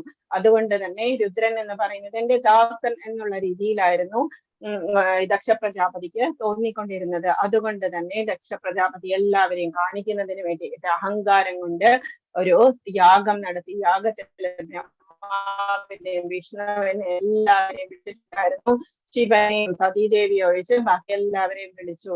അപ്പൊ സതീദേവിയെ കൈലാസത്തിൽ ഇരുന്ന് പുറത്തേക്ക് നോക്കുമ്പോഴെന്താ, ധാരാളം പേര് വിമാനത്തിലൊക്കെ ഇരുന്ന് വീട്ടിലേക്ക് പോണു, സ്വന്തം ആ സൈഡിലേക്ക് പോണു, സ്വന്തം വീടുള്ള സൈഡ് ദക്ഷ പ്രജാപതിയുടെ കൊട്ടാരത്തിലേക്ക് പോണു. എവിടേക്കാ പോകുന്നത് എന്ന് അവരോട് വിളിച്ചു ചോദിച്ചപ്പോ പറഞ്ഞു, ഞങ്ങള് ദക്ഷ പ്രജാപതിയുടെ സത്രത്തിൽ പോവുകയാണ്, യാഗത്തിൽ പോവുകയാണ് എന്ന് പറഞ്ഞു. അപ്പൊ സതീദേവി ഹസ്ബൻഡിനോട് പോയി ചോദിച്ചു, ശിവനോട് പോയി ചോദിച്ചു, ഞാനും പോയിക്കോട്ടെ, നമുക്ക് പോവാം എന്ന് പറഞ്ഞു. അപ്പം ശിവൻ പറഞ്ഞു, നമ്മളെ ക്ഷണിച്ചിട്ടില്ലല്ലോ, നമ്മൾ എന്തിനാ പോകുന്നത്, ക്ഷണിക്കാത്തിടത്ത് പോയാൽ ചിലപ്പോൾ അവരെ അപമാനിച്ചു കഴിഞ്ഞാൽ നമ്മൾക്ക് മരിക്കണം എന്ന് വരെ തോന്നും എന്ന് പറഞ്ഞു. സതീദേവി പറഞ്ഞു, സ്വന്തം അച്ഛന്റെ വീട്ടിൽ ആരും ക്ഷണിക്കണം എന്നില്ല, നമുക്ക് പോവാം എന്ന് പറഞ്ഞു. വാശി പിടിച്ചപ്പോഴേക്കും ശരിക്കും പറഞ്ഞാൽ ശിവൻ അത് വളരെ വിഷമത്തോടുകൂടി എന്താണ് മുൻപിൽ സംഭവിക്കുക എന്നറിഞ്ഞുകൊണ്ട് തന്നെ സതീദേവിയോട് പോയിക്കൊള്ളാൻ പറഞ്ഞു. സതീദേവി എല്ലാ ഭൂതഗണങ്ങളോടും കൂടി പാരറ്റ്, പൂക്കള്, പിന്നെ വാദ്യം, ഈ വീണ അതുപോലെയുള്ള കാര്യങ്ങളൊക്കെ എടുത്ത് ഇതിലിരുന്ന് വാഹനത്തിലെ രഥത്തിലിരുന്ന് പോയി. എന്നിട്ട് പോയി കഴിഞ്ഞപ്പോഴേക്കും അവിടെ പോയപ്പോഴെന്താ, ശിവന് ഭാഗം സമർപ്പിച്ചിട്ടില്ല എന്ന് കണ്ടു. അപ്പോഴേക്കും സതീദേവിക്ക് ദേഷ്യം വന്നു. അമ്മയും സഹോദരിമാരും എല്ലാവരും വന്ന് സംസാരിച്ചു. പക്ഷേ സതീദേവി പണ്ടത്തെ ഉഗ്രരൂപം, കാളി രൂപം എടുത്തിട്ട് ദക്ഷനോട് കുറച്ച് ദേഷ്യപ്പെട്ട് സംസാരിച്ചപ്പോ ദക്ഷൻ ഓൾറെഡി വാല്യൂ ഇല്ലാതെ സംസാരിച്ചത് കണ്ടിട്ട് അവിടെ ദാക്ഷായണി എന്ന് വിളിക്കും, ഇനി ശിവന്റെ അവിടേക്ക് ഞാൻ തിരിച്ചു പോയി കഴിഞ്ഞാൽ എന്നെ ദാക്ഷായണി എന്ന് വിളിക്കുന്നത് എനിക്ക് ഇഷ്ടമല്ല, ദക്ഷന്റെ പുത്രി ദാക്ഷായണി എന്ന് വിളിക്കുന്നത് എനിക്ക് ഇഷ്ടമല്ല എന്ന് പറഞ്ഞിട്ട് ആത്മാഹുതി ചെയ്തു. അവിടെ ആത്മാഹുതി ചെയ്ത സമയത്ത് ഭൂതഗണങ്ങൾക്കൊക്കെ ദേഷ്യം വന്നു. ഭൂതഗണങ്ങളൊക്കെ അവിടെ ഉണ്ടായിരുന്ന യാഗമൊക്കെ നശിപ്പിച്ചു. എന്നിട്ട് യാഗം നശിപ്പിച്ചതിന് ശേഷം ഇവിടേക്ക് പോയി, ശിവന്റെ അവിടേക്ക് പോയിട്ട് പറഞ്ഞു, ഇങ്ങനെ ഇന്ന സംഭവങ്ങളൊക്കെ പറഞ്ഞപ്പോഴേക്കും ശിവൻ എന്ത് ചെയ്തു, വീരഭദ്രനെ പറഞ്ഞു വിട്ടു. ജടയിൽ നിന്നുണ്ടായ വീരഭദ്രനെ പറഞ്ഞു വിട്ടു. യാഗം നശിപ്പിക്കുന്നതിന് വേണ്ടിയിട്ട് ദേഷ്യവും സങ്കടവും എല്ലാം വന്ന് ശിവൻ വീരഭദ്രനെ പറഞ്ഞു വിട്ടു. വീരഭദ്രൻ എന്ത് ചെയ്തു, യാഗ പശുവിനെ പോലെ ദക്ഷനെ കണ്ടുപിടിച്ചിട്ട് ദക്ഷന്റെ ശിരസ് അതിൽ നിന്ന് വേർപെടുത്തി യാഗത്തിലേക്ക് ഇട്ടു.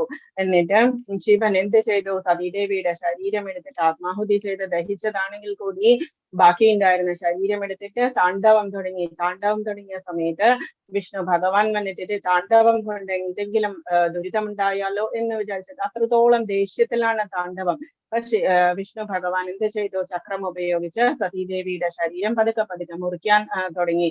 ഒരു കാലിന്റെ പെരുവിരല് ഏത് നിമിഷമാണോ ഭൂമിയിൽ തട്ടുന്നത് ശിവന്റെ, ആ സമയത്താണ് വിഷ്ണുവിന് ചക്രം പ്രയോഗിക്കാൻ പറ്റുന്നത്. അങ്ങനെ ചെയ്തിട്ട് അതാണ് ശക്തിപീഠങ്ങളായത്. സതീദേവിയുടെ ശരീരം വീണ സ്ഥലങ്ങളാണ് 64 സ്ഥലങ്ങളാണ് ശക്തിപീഠങ്ങളായിട്ടുള്ളത്. അവസാനം യാഗ പശു ആയിട്ട് യാഗത്തില് ദക്ഷന്റെ ശിരസ് മുറിച്ചിട്ടതിന് ശേഷം എന്ത് ചെയ്തു, ഭഗവാൻ ആടിന്റെ ശിരസ് ദക്ഷന്റെ ഇതില് വെച്ചു കൊടുത്തു. പത്നിമാരൊക്കെ ക്ഷമ പറഞ്ഞതുകൊണ്ട് ദക്ഷന് ആടിന്റെ ശിരസ് വെച്ചു കൊടുത്തു. അതിനുശേഷം ദക്ഷൻ ശിവന്റെ കാൽക്കൽ നമസ്കരിച്ച് വളരെയധികം ശ്ലോകങ്ങളൊക്കെ ചൊല്ലി ആ ഒരു അഹങ്കാരം കൊണ്ടുണ്ടാക്കിയ സത്രം എന്ന് പറയുന്നതിന്റെ ആ ഒരു എഫക്റ്റ് എന്തായി? ദക്ഷന്റെ തന്നെ സ്വയം നാശമായി മാറി. എന്നിട്ട് അവസാനം ദക്ഷൻ പിന്നെ ശരിയായിട്ട് വരുന്നു. അത് ജസ്റ്റ് ഒരു എക്സാമ്പിൾ ആയിട്ട് തന്നതാണ്. 16.11 and 12 പറയുന്നു, ഇന്ദ്രിയ സന്ദർപ്പണമാണ് മാനുഷിക സംസ്കാരം എന്ന് വെച്ചാൽ എല്ലാം നമുക്ക് അനുഭവിക്കണം, ലൈഫ് ഫുള്ളസ്റ്റ് ആയിട്ടാണ് അനുഭവിക്കണം എന്നാണ് അവര് വിചാരിക്കുന്നത്. അക്കാരണത്താൽ ജീവിതാവസാനം വരെയും അളവറ്റ വ്യാകുലതയോടെ കഴിഞ്ഞുകൂടേണ്ടതായും വരുന്നു. അനേകായിരം ആഗ്രഹങ്ങളുടെ വലക്കെട്ടിലകപ്പെട്ട കാമക്രോധങ്ങൾക്ക് അധീനരായി സുഖഭോഗങ്ങൾക്കായി അന്യായമായിട്ടെങ്കിലും അവർ ധനം സമ്പാദിക്കുന്നു. നമുക്ക് അറിയാവുന്ന കാര്യമാണ്. പൊളിറ്റിക്സിലൊക്കെ ധാരാളം നമ്മൾ കാണുന്നുണ്ട്. കേരള പൊളിറ്റിക്സിൽ പൈസ എങ്ങനെയാ ഉണ്ടാക്കുക, ആരെ ഉപദ്രവിച്ചിട്ടാണെങ്കിലും പൈസ ഉണ്ടാക്കുക, സ്വന്തം അക്കൗണ്ടിൽ കൂട്ടി വെക്കുക എന്നുള്ളതൊക്കെ കുട്ടികൾക്കും എല്ലാവർക്കും കൂട്ടി വെക്കുക എന്നുള്ളത്, ബാക്കിയുള്ളവർ എന്തും ചെയ്യട്ടെ, നശിച്ചു പോകട്ടെ എന്നുള്ളത്, അതാണ് അസുരി സ്വഭാവം എന്ന് പറയുന്നത്.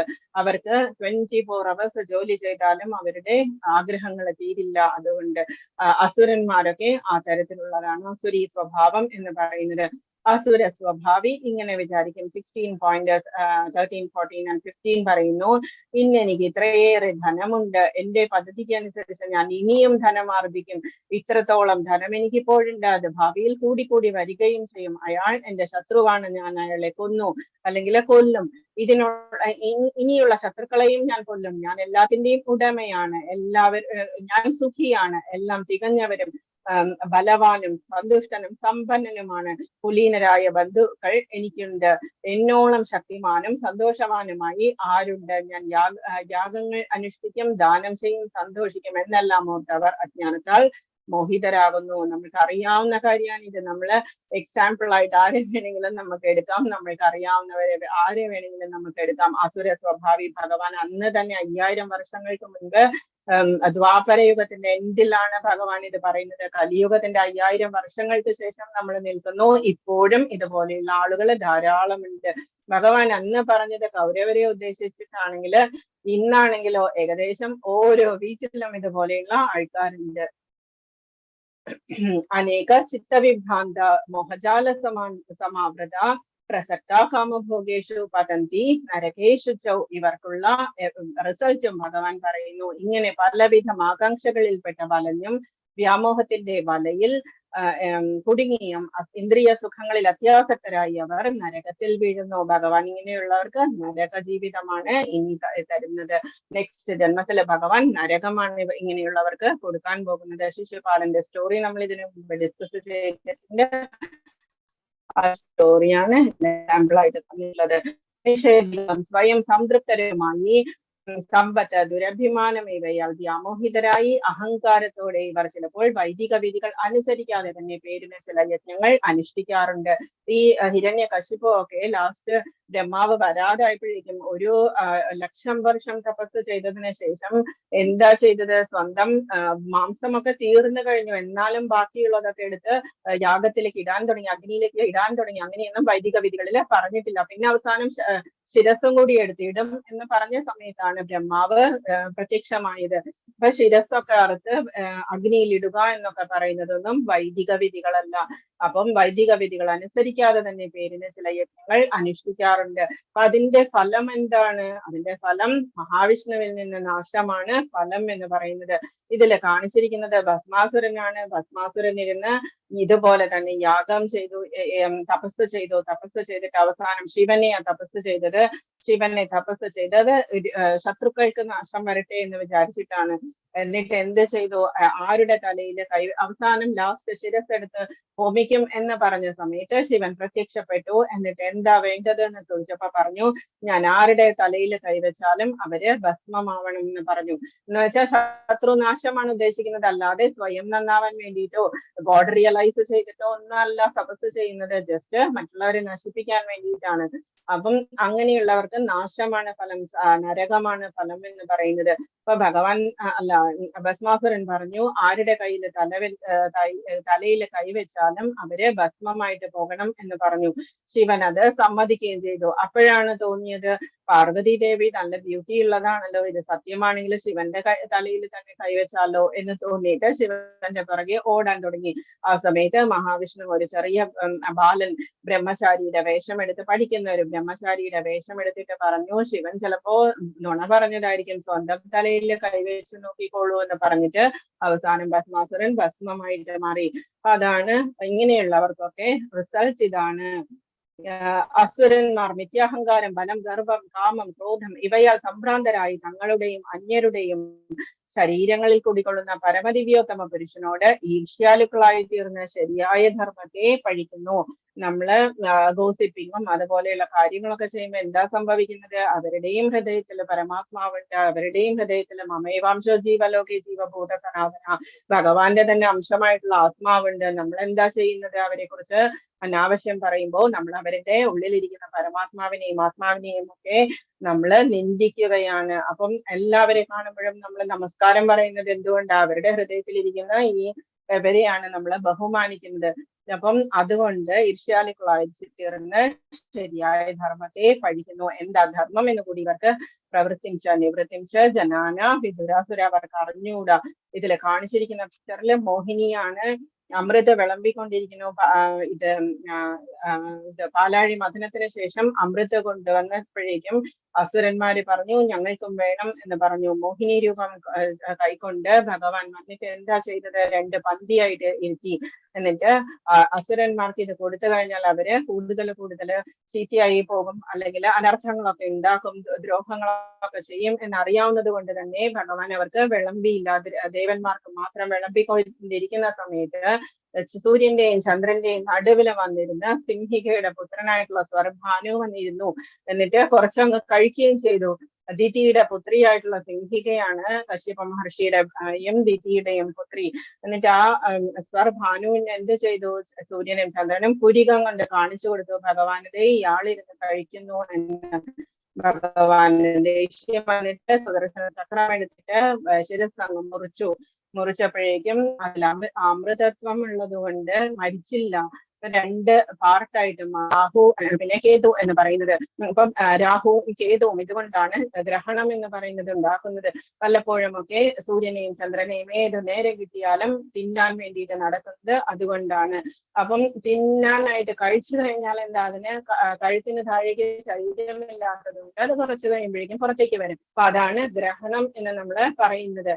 അപ്പം ഇതാണ് ആ സ്റ്റോറി. അപ്പം അസുരന്മാരുടെ ഗുണങ്ങളെ പറ്റിയാണ് നമ്മളിപ്പോ പറഞ്ഞുകൊണ്ടിരിക്കുന്നത്. ഇനി 16.19 ഭഗവാൻ പറയുന്നു, താനിഹം ദുഷത ക്രൂരാൻ സംസാരേഷു നരാധമാൻ ക്ഷിപാമ്യ ജസ്രമശുഭാനാസുരീഷ്വേവ യോനിഷു. ഈർഷ്യാലുക്കളും ദുർബുദ്ധികളുമായ ഈ മനുഷ്യാധമന്മാരെ ഭൗതിക ജീവിത സാഗരത്തിലെ അസുരയോനികളിൽ തന്നെ ഞാൻ വീണ്ടും വീണ്ടും ജനിപ്പിക്കുന്നു. ഭഗവാന് ദേഷ്യമാണ് ഇങ്ങനെയുള്ളവരോട്. ഭഗവാൻ തന്നെ പറയുന്നു, അസുരയോനികളിൽ തന്നെ ഞാൻ, അസുരന്മാരുടെ സ്പീഷീസിൽ തന്നെ ഞാൻ വീണ്ടും വീണ്ടും ജനിപ്പിക്കുന്നു. ഇവർക്ക് യാതൊരു ഇതുമില്ല, രക്ഷപ്പെടാനുള്ള അവസരമില്ല. ഇതിൽ കാണിച്ചിരിക്കുന്നത് ജസ്റ്റ് ഒരു എക്സാമ്പിൾ ആണ്. കുമാരന്മാർ എന്ന് പറയുന്ന ബ്രഹ്മപുത്രന്മാരാണ്. 5 വയസ്സ് പ്രായമുള്ള രൂപമാണ് അവർക്കുള്ളത്. ഡ്രസ് ഒന്നുമില്ലാത്ത ചെറിയ കുട്ടികളുടെ രൂപത്തിൽ സനകൻ, സനന്ദൻ, സനത്കുമാരൻ, സനാതനൻ എന്ന് പറയുന്ന കുമാരന്മാർ. അപ്പം ആ കുമാരന്മാര് ഭഗവാനെ കാണാൻ വേണ്ടിയിട്ട് വൈകുണ്ഠത്തിൽ പോയ സമയത്ത് ജയവിജയന്മാർ അവിടെ നിൽക്കുന്നുണ്ടായിരുന്നു, ദ്വാരപാലകന്മാര്. അവര് ഇത്തിരി ദേഷ്യത്തിൽ ഇവരെ നോക്കി. എന്താന്ന് വെച്ചാൽ ഡ്രസ് ഒന്നും ഇട്ടിട്ടില്ല, കൊച്ചുകുട്ടികളെ പോലെ ഓടി അകത്തേക്ക് പോണു. അപ്പം ഞങ്ങളോട് അനുവാദം ചോദിച്ചില്ല എന്നൊക്കെ അവര് വിചാരിച്ചിട്ട് കുറച്ചൊരു ദേഷ്യം കാണിച്ചപ്പോ ഇവരെ ശപിച്ചു. നിങ്ങള് 3 ജന്മം അസുരന്മാരായിട്ട് ഭൂമിയിൽ പോയിട്ട് നിങ്ങള് ഭഗവാൻ തന്നെ നിങ്ങളെ തിരിച്ചു കൊണ്ടുവരും എന്ന അനുഗ്രഹവും അവർക്ക് കൊടുത്തു. അതുകൊണ്ടാണ് വൈകുണ്ഠത്തിൽ പോലും മുക്തി കിട്ടിയാൽ പോലും നമുക്ക് തിരിച്ചു വരവുണ്ട് എന്ന് പറയുന്നത്. ക്ഷീണേ പുണ്യെ മർത്യ ലോകം വിശന്തി എന്ന് പറയുന്നത്. നമ്മൾക്ക് എന്തെങ്കിലും ഒരു നെഗറ്റിവിറ്റി നമ്മൾ അവിടെ കാണിച്ചു കഴിഞ്ഞാൽ ക്ഷീണേ പുണ്യെ മർത്യ ലോകം വിശന്തി, മർത്യ ലോകത്തിലേക്ക് നമ്മൾ തിരിച്ചു വരും. അവരാണ് ആരൊക്കെയായി വന്നത്? ഹിരണ്യകശിപുവും ഹിരണ്യാക്ഷനുമായിട്ട് വന്നത്. അവരെ വരാഹസ്വാമി വധിച്ചു, ഭഗവാൻ വന്നിട്ട് വധിച്ചു. എന്നിട്ട് 2ാമത്തെ ജന്മത്തിൽ അവര് രാവണനും കുംഭകർണനുമായി അവരെ ശ്രീരാമചന്ദ്രൻ വധിച്ചു. അതിനുശേഷം അവര് ശിശുപാലനും ദന്തവക്രനും കൃഷ്ണന്റെ കസിൻസ് ആയിട്ട് വന്നു. അവരെ കൃഷ്ണൻ സുദർശന ചക്രം ഉപയോഗിച്ച് വധിച്ചു. അതാണ് ഈ സ്റ്റോറി. വീണ്ടും വീണ്ടും അവരെ അസുരയോനികളിൽ തന്നെ ജനിപ്പിക്കുന്നു. അസുരീം യോനിമാപന്ന മൂഢാ ജന്മനി ജന്മനി മാമ പ്രാപ്യൈവ കൗന്തെയ തതോ യാന്ത്യ ധമാം ഗതിം. എന്റെ അടുത്ത് അവരെ ഒരിക്കലും എത്തില്ല. മാമ പ്രാപ്യൈവ, അപ്രാപ്യമാണ് ഞാൻ അവർക്ക്. കുന്തി പുത്രാസുര ജീവഗണങ്ങളിൽ അനേകം തവണ ജന്മമെടുത്ത ശേഷവും ഇത്തരക്കാർ ഒരിക്കലും എന്റെ അടുത്തെത്തുകയില്ല. അസുരീം യോനിമാപന്ന മൂഢാ ജന്മനി ജന്മനി, എത്ര ജന്മമെടുത്താലും അതുകൊണ്ട് തന്നെയാണ് അസുരി സ്വഭാവം നമ്മൾ വർജിക്കുക എന്ന് പറയുന്നത്. അതല്ലെങ്കിൽ നമ്മൾക്ക് ഭഗവാനെ അടുത്ത് പോലെ നമ്മൾക്ക് കിട്ടില്ല, എന്റെ അടുത്ത് എത്തുകയില്ല. ക്രമേണ അധികം നീചങ്ങളായ തലങ്ങളിലേക്ക് താഴ്ത്തപ്പെടുന്നു. തീരെ മോശമായിട്ടുള്ള ആനിമൽസ് ആയിട്ടോ അതല്ലെങ്കിൽ നരകങ്ങളിലോ പാതാളങ്ങളിലോ ഒക്കെ പോയിട്ട് നമ്മള് പാമ്പൊക്കെ ആയിട്ട് ജനിക്കും. ക്രോധമൊക്കെ കൂടുതലുള്ളവര് നെക്സ്റ്റ് ജന്മത്തിലെ പാമ്പായിട്ടൊക്കെയാണ് ജനിക്കുക. ഇനി ഇമ്പോർട്ടന്റ് ആയിട്ടുള്ള ശ്ലോകം, ത്രിവിധം നരകസ്യേദം. നരകത്തിന് 3 തരത്തിലുള്ള ഡോറാണുള്ളത്. ദ്വാരം നാശനമാത്മനഃ, ആത്മാവിന് നാശമുണ്ടാക്കുന്ന ഡോറാണ് അതിനുള്ളത്. നരകത്തിന് 3 ദ്വാരം ഡോറാണുള്ളത്. കാമ, ക്രോധ തഥാ ലോഭ. കാമവും ക്രോധവും ലോഭവുമാണ്. തസ്മാദേത ത്രയം ത്യജേതി. ഇതുകൊണ്ട് അതിനെ നമ്മൾ ത്യജിച്ചിരിക്കണം. നരകത്തിന് കവാടങ്ങൾ 3 ഉണ്ട്. ത്രിവിധം നരകസ്യേദം. ദ്വാരം നാശനമാത്മനഃ, നമ്മളുടെ ആത്മാവിന്റെ നാശമാണ് അത് സംഭവിപ്പിക്കുന്നത്. കാമ, ക്രോധ തഥാ ലോഭ. കാമവും ക്രോധവും ലോഭവുമാണ്. ഇത് ബുദ്ധിയുള്ള എല്ലാവരും ഇതിനെ ത്യജിക്കണം. കാരണം അവ ആത്മാവിന്റെ അധപതനത്തിലേക്ക് വഴിതെളിക്കും. ശ്ലോകാണ് ത്രിവിധം നരകസ്യേദം. ക്വിസിലൊക്കെ ഉണ്ടാവും. ത്രിവിധം നരകസ്യേദം ദ്വാരം നാശനമാത്മനഃ. ഏതാണ് നരകത്തിന്റെ ദ്വാരങ്ങൾ എന്ന് പറയുന്നത്? കവാടങ്ങൾ കാമ, ക്രോധ തഥാ ലോഭ. തസ്മാദേത ത്രയം ത്യജേത്. കാമവും ആസക്തിയും ക്രോധവും, നമ്മളുടെ ആങ്കർ എന്ന് പറയുന്നത് കൺട്രോൾ ചെയ്തില്ലെങ്കിൽ അതും നമ്മൾക്ക് നാശമാണ് ഉണ്ടാക്കുക. ലോഭം, എന്തും വേണമെന്ന് തോന്നുന്നതും അത്യാർത്തി എന്ന് പറയുന്നതും എല്ലാം നമ്മൾ ഉപേക്ഷിക്കേണ്ടതാണ്. ഭഗവാൻ തന്നെ പറയുന്നു. വിമുക്ത കൗന്തെയ തമോദ്വാരി സ്ത്രീഭിർനരഃ ആചരതോ യാതി പരാംഗതിം. ഇനി ഭഗവാൻ ഇതൊക്കെ ത്യജിച്ചവർക്ക് എന്താ ചെയ്യുന്നത്? കുന്തിപുത്ര, ഈ 3 നരകദ്വാരങ്ങളിൽ നിന്ന് രക്ഷ പ്രാപിച്ചവർ ആത്മസാക്ഷാത്കാരത്തിൽ ഉതകുന്ന കർമ്മങ്ങൾ ചെയ്ത ക്രമേണ പരമപദത്തിലെത്തും. ആത്മസാക്ഷാത്കാരം എന്ന് പറഞ്ഞാൽ നമ്മൾ ഭഗവാന്റെ അടുത്തേക്ക് തിരിച്ചു പോകാൻ വേണ്ടിയിട്ട് ഭഗവാൻ ധാരാളം കാര്യങ്ങൾ ഭഗവത്ഗീതയിൽ ഇന്ന് വരെ പറഞ്ഞിട്ടുണ്ട്. അതെല്ലാം നമ്മൾ ചെയ്ത് നമ്മൾ സാധാരണ പരമപദത്തിലെത്തും. ഫസ്റ്റ് എന്താണ്? നമ്മളുടെ ഉപാസന തന്നെ, നമ്മളുടെ ജപവും നമ്മളുടെ ഉപാസനയും ഇതെല്ലാം ചെയ്ത് ഭഗവാനോടുള്ള ഭക്തി സേവനങ്ങളൊക്കെ ചെയ്ത് നമ്മള് സാവധാനം പരമപദത്തിലെത്തും. ഓക്കെ, മനുഷ്യൻ കാമം, ക്രോധം, ലോഭം എന്നീ 3 മാർഗങ്ങളെ, ശത്രുക്കളെ പറ്റി കരുതലോടെ ഇരിക്കണം. ഒരാൾ കാമക്രോധ ലോഭങ്ങളിൽ നിന്ന് എത്ര ഒഴിഞ്ഞു നിൽക്കുന്നുവോ അത്രത്തോളം അയാളുടെ ജീവിതം പരിശുദ്ധമായി തീരും. പിന്നീട് വൈദിക സാഹിത്യങ്ങളിൽ പറയുന്ന നിയമനിബന്ധനകളെ ഇയാൾക്ക് അനുസരിക്കാൻ കഴിയും. മനുഷ്യ ജീവിത നിയന്ത്രണത്തിനുള്ള ഈ പ്രമാണങ്ങളെ സ്വീകരിച്ചുകൊണ്ട് ക്രമേണ ആധ്യാത്മികതയിലേക്ക്, ഉന്നതിയിലേക്ക് ഉയരാം. ഇങ്ങനെ കൃഷ്ണാവബോധം വരെ എത്താൻ ഭാഗ്യമുണ്ടായെന്ന വിജയം സുനിശ്ചിതം തന്നെ. ഭഗവാൻ ഇങ്ങനെയുള്ളവർക്ക് വിജയമാണ് തരുന്നത്. ശാസ്ത്ര വിരിമുത്സൃജ്യ വർത്തതേ കാമകാരതഃ ന സിദ്ധിമവാപ്നോതി ന സുഖം ന പരാംഗതിം. ശാസ്ത്രവിഹിതങ്ങളായ വചനങ്ങളെ കണക്കിലെടുക്കാതെ തന്നിഷ്ടം പോലെ പ്രവർത്തിക്കുന്നവർക്ക് പരിപൂർണതയോ പരമലക്ഷ്യപ്രാപ്തിയോ സുഖം പോലുമോ നേടാനാകില്ല. ഇതിനൊക്കെ ഓപ്പോസിറ്റ് ആയിട്ട് പോകുന്നവർക്ക് എന്താ ഭഗവാൻ പറയുന്നത്? പരിപൂർണത ഉണ്ടാവില്ല. ഒരു കാര്യവും ചെയ്താലും അത് ഫുള്ളാവില്ല. നമ്മൾ ചെയ്യുന്ന കാര്യങ്ങളൊന്നും സക്സസ് ആവില്ല. പരമലക്ഷ്യപ്രാപ്തി, പരമലക്ഷ്യം എന്ന് പറഞ്ഞാൽ ഭഗവാന്റെ അടുത്തെത്തുക എന്നുള്ളത്, അതും ഉണ്ടാവില്ല. സുഖം പോലുമോ നേടാനാവില്ല. എത്ര കിട്ടിയാലും പോരാ എന്ന് പറഞ്ഞു കഴിഞ്ഞാൽ നമുക്ക് എങ്ങനെ സുഖം ഉണ്ടാവാനാണ്? ഇത് ഹിരണ്യാക്ഷൻ വന്നിട്ട് വധിച്ചത് സത്യയുഗത്തിലാണ്. ഹിരണ്യാക്ഷനെ വരാഹസ്വാമി വന്ന് വധിച്ചത്. ത്രേതായുഗത്തിലാണ് ശ്രീരാമൻ വന്നിട്ട് രാവണനെ വധിച്ചത്. ഇതിലാണെങ്കിലോ വേറെ വേറെ പ്ലാനറ്റ്സിലായിരുന്നു സത്യയുഗത്തിലൊക്കെ ശത്രുക്കൾ എന്ന് പറയുന്നത്. പിന്നെ എങ്ങനെയായി? വേറെ വേറെ കൺട്രീസിലായി. അയോധ്യയിലും ശ്രീലങ്കയിലുമായി. അതിനുശേഷം ഒരേ ഫാമിലിയിലായി. മഹാഭാരത യുദ്ധത്തിന്റെ സമയത്ത് ശത്രുക്കൾ എന്ന് പറയുന്നത് ഒരേ ഫാമിലിയിലായി. അവരെയും കൃഷ്ണൻ വന്നിട്ട് അർജുനനെ കൊണ്ട് അത് വധിപ്പിച്ചു. അപ്പം ഇപ്പോഴാണെങ്കിലോ, ഇപ്പൊ നമ്മളിൽ ഓരോരുത്തരിലുമാണ് ഈ അസുര സ്വഭാവവും ദൈവിക സ്വഭാവവും ഉള്ളത് ഓരോരുത്തരിലും. അപ്പൊ നമ്മളാണ് നമ്മളെ തന്നെ ഉദ്ധരേതാത്മാനാത്മാനം ആത്മാനം അവസാദി, നമ്മളെ തന്നെ നമ്മൾ തന്നെയാണ് ഉദ്ധരിക്കേണ്ടത്. വായിച്ച് മനസ്സിലാക്കുക ഭഗവത്ഗീത എന്താണ് പറഞ്ഞിരിക്കുന്നത്, അത് എന്നെ എങ്ങനെയാ ബാധിക്കുന്നത് എന്ന് മനസ്സിലാക്കാൻ ശ്രമിക്കുക.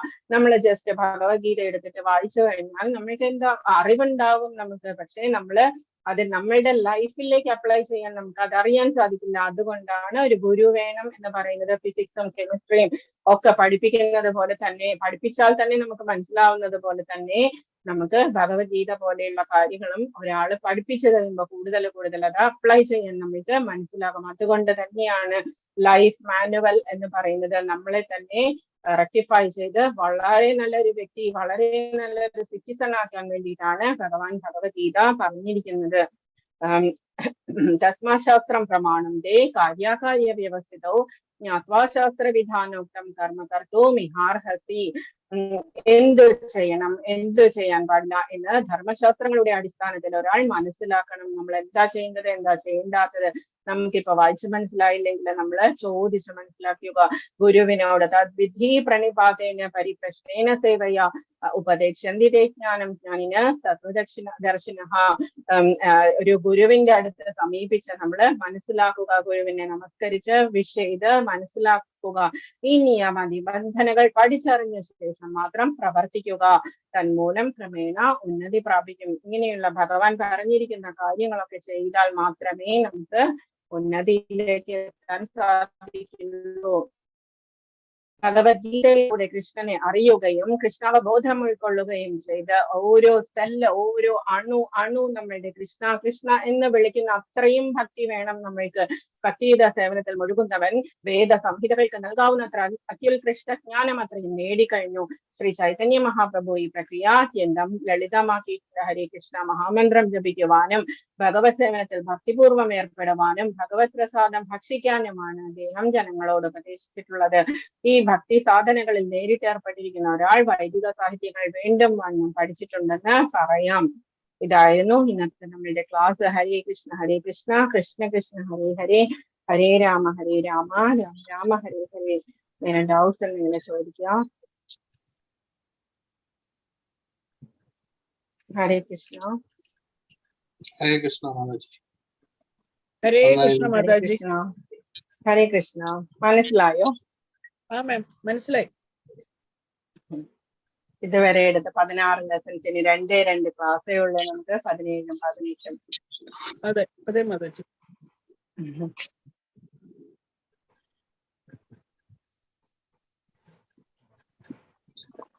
മെറ്റീരിയൽസ് ഒക്കെ വായിക്കുക എല്ലാവരും. ക്വിസ് ചെയ്യുക. ഹരേ കൃഷ്ണ. ഡൗട്ട്സ് എന്തെങ്കിലും ഉണ്ടായിരുന്നു?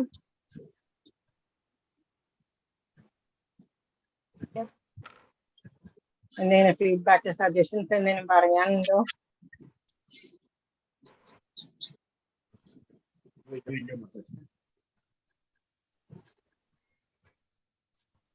ഹരേ കൃഷ്ണ. ഹരേ കൃഷ്ണ മാതാജി. ഹരേ കൃഷ്ണ. ഹരേ കൃഷ്ണ മാതാജി. ഹരേ കൃഷ്ണ.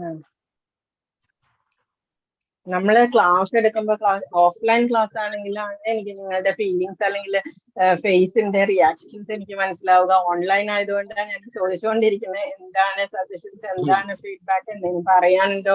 ഇത് എനിക്ക് കാണുന്നില്ലല്ലോ, അതുകൊണ്ടാണ് ചോദിക്കുന്നത്.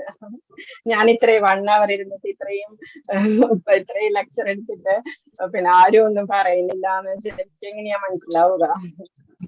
മാതാജി ക്ലാസ് നന്നായിട്ട് തന്നെയാണ് പോകുന്നത്. നമുക്കെല്ലാം വളരെ വ്യക്തമായിട്ട് മാതാജി പറഞ്ഞു തരുന്നുണ്ട്. വളരെ മാതാജി 64 ശക്തിപീഠങ്ങൾ എന്ന് പറഞ്ഞല്ലോ, അതൊന്ന് ഗ്രൂപ്പിൽ ഇടാവോ? അതിന്റെ പേരുകൾ പഠിക്കാലോ. പറയുമ്പോ ഞാൻ ഇടാം. 64 ഇന്ത്യക്കുള്ളിൽ തന്നെ ഏകദേശം ഉള്ളത്. അപ്പൊ നമുക്ക് പേരുകൾ പഠിക്കാലോ. കുറച്ച് നമുക്ക് പഠിക്കാൻ ഓർഡറായിട്ട് കിട്ടുവാണെങ്കിൽ, ഓർഡറായിട്ടൊന്നും അറിയില്ല, കുറച്ച് നമുക്കറിയാം. Thank you Mataji. ഹരേ കൃഷ്ണ. ഹരേ കൃഷ്ണ മാതാജി. ഹരേ കൃഷ്ണ. ഹരേ കൃഷ്ണ. നന്നായിട്ടുണ്ട് മാതാജി, ഹരേ കൃഷ്ണ. നന്നായി മനസ്സിലാവുന്നുണ്ട്. Okay. മാതാജി ക്ലാസ് നല്ല ഇൻട്രസ്റ്റിംഗ് ആണ്. നമ്മൾ ശ്രദ്ധയോടുകൂടി ഇരിക്കുന്നുണ്ട് മാതാജി. ഓൺലൈൻ ആണെങ്കിലും കൂടി നമ്മൾ എല്ലാവരും ശ്രദ്ധയോടുകൂടി ഇരിക്കുന്നുണ്ട് മാതാജി. വളരെ താങ്ക്സ്, വളരെ താങ്ക്സ്. ഹരേ കൃഷ്ണ. ഹരേ കൃഷ്ണ മാതാജി. ഹരേ കൃഷ്ണ. നന്നായിരുന്നു ക്ലാസ് മാതാജി. നല്ല ഹരേ കൃഷ്ണ മാതാജി. ഹരേ കൃഷ്ണ.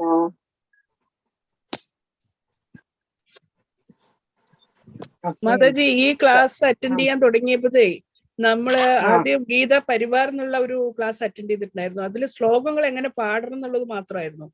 ഈ ക്ലാസ് കിട്ടിയപ്പോഴാണ് ഗീത എന്തെന്നുള്ളത് നമുക്ക് അറിയാൻ തുടങ്ങിയത് മാതാജി. അതിന് മാതാജിയോട് വളരെ നന്ദിയുണ്ട്. വളരെ താങ്ക്സ്. ഓക്കെ മാതാജി. ഹരേ കൃഷ്ണ. ഹരേ കൃഷ്ണ.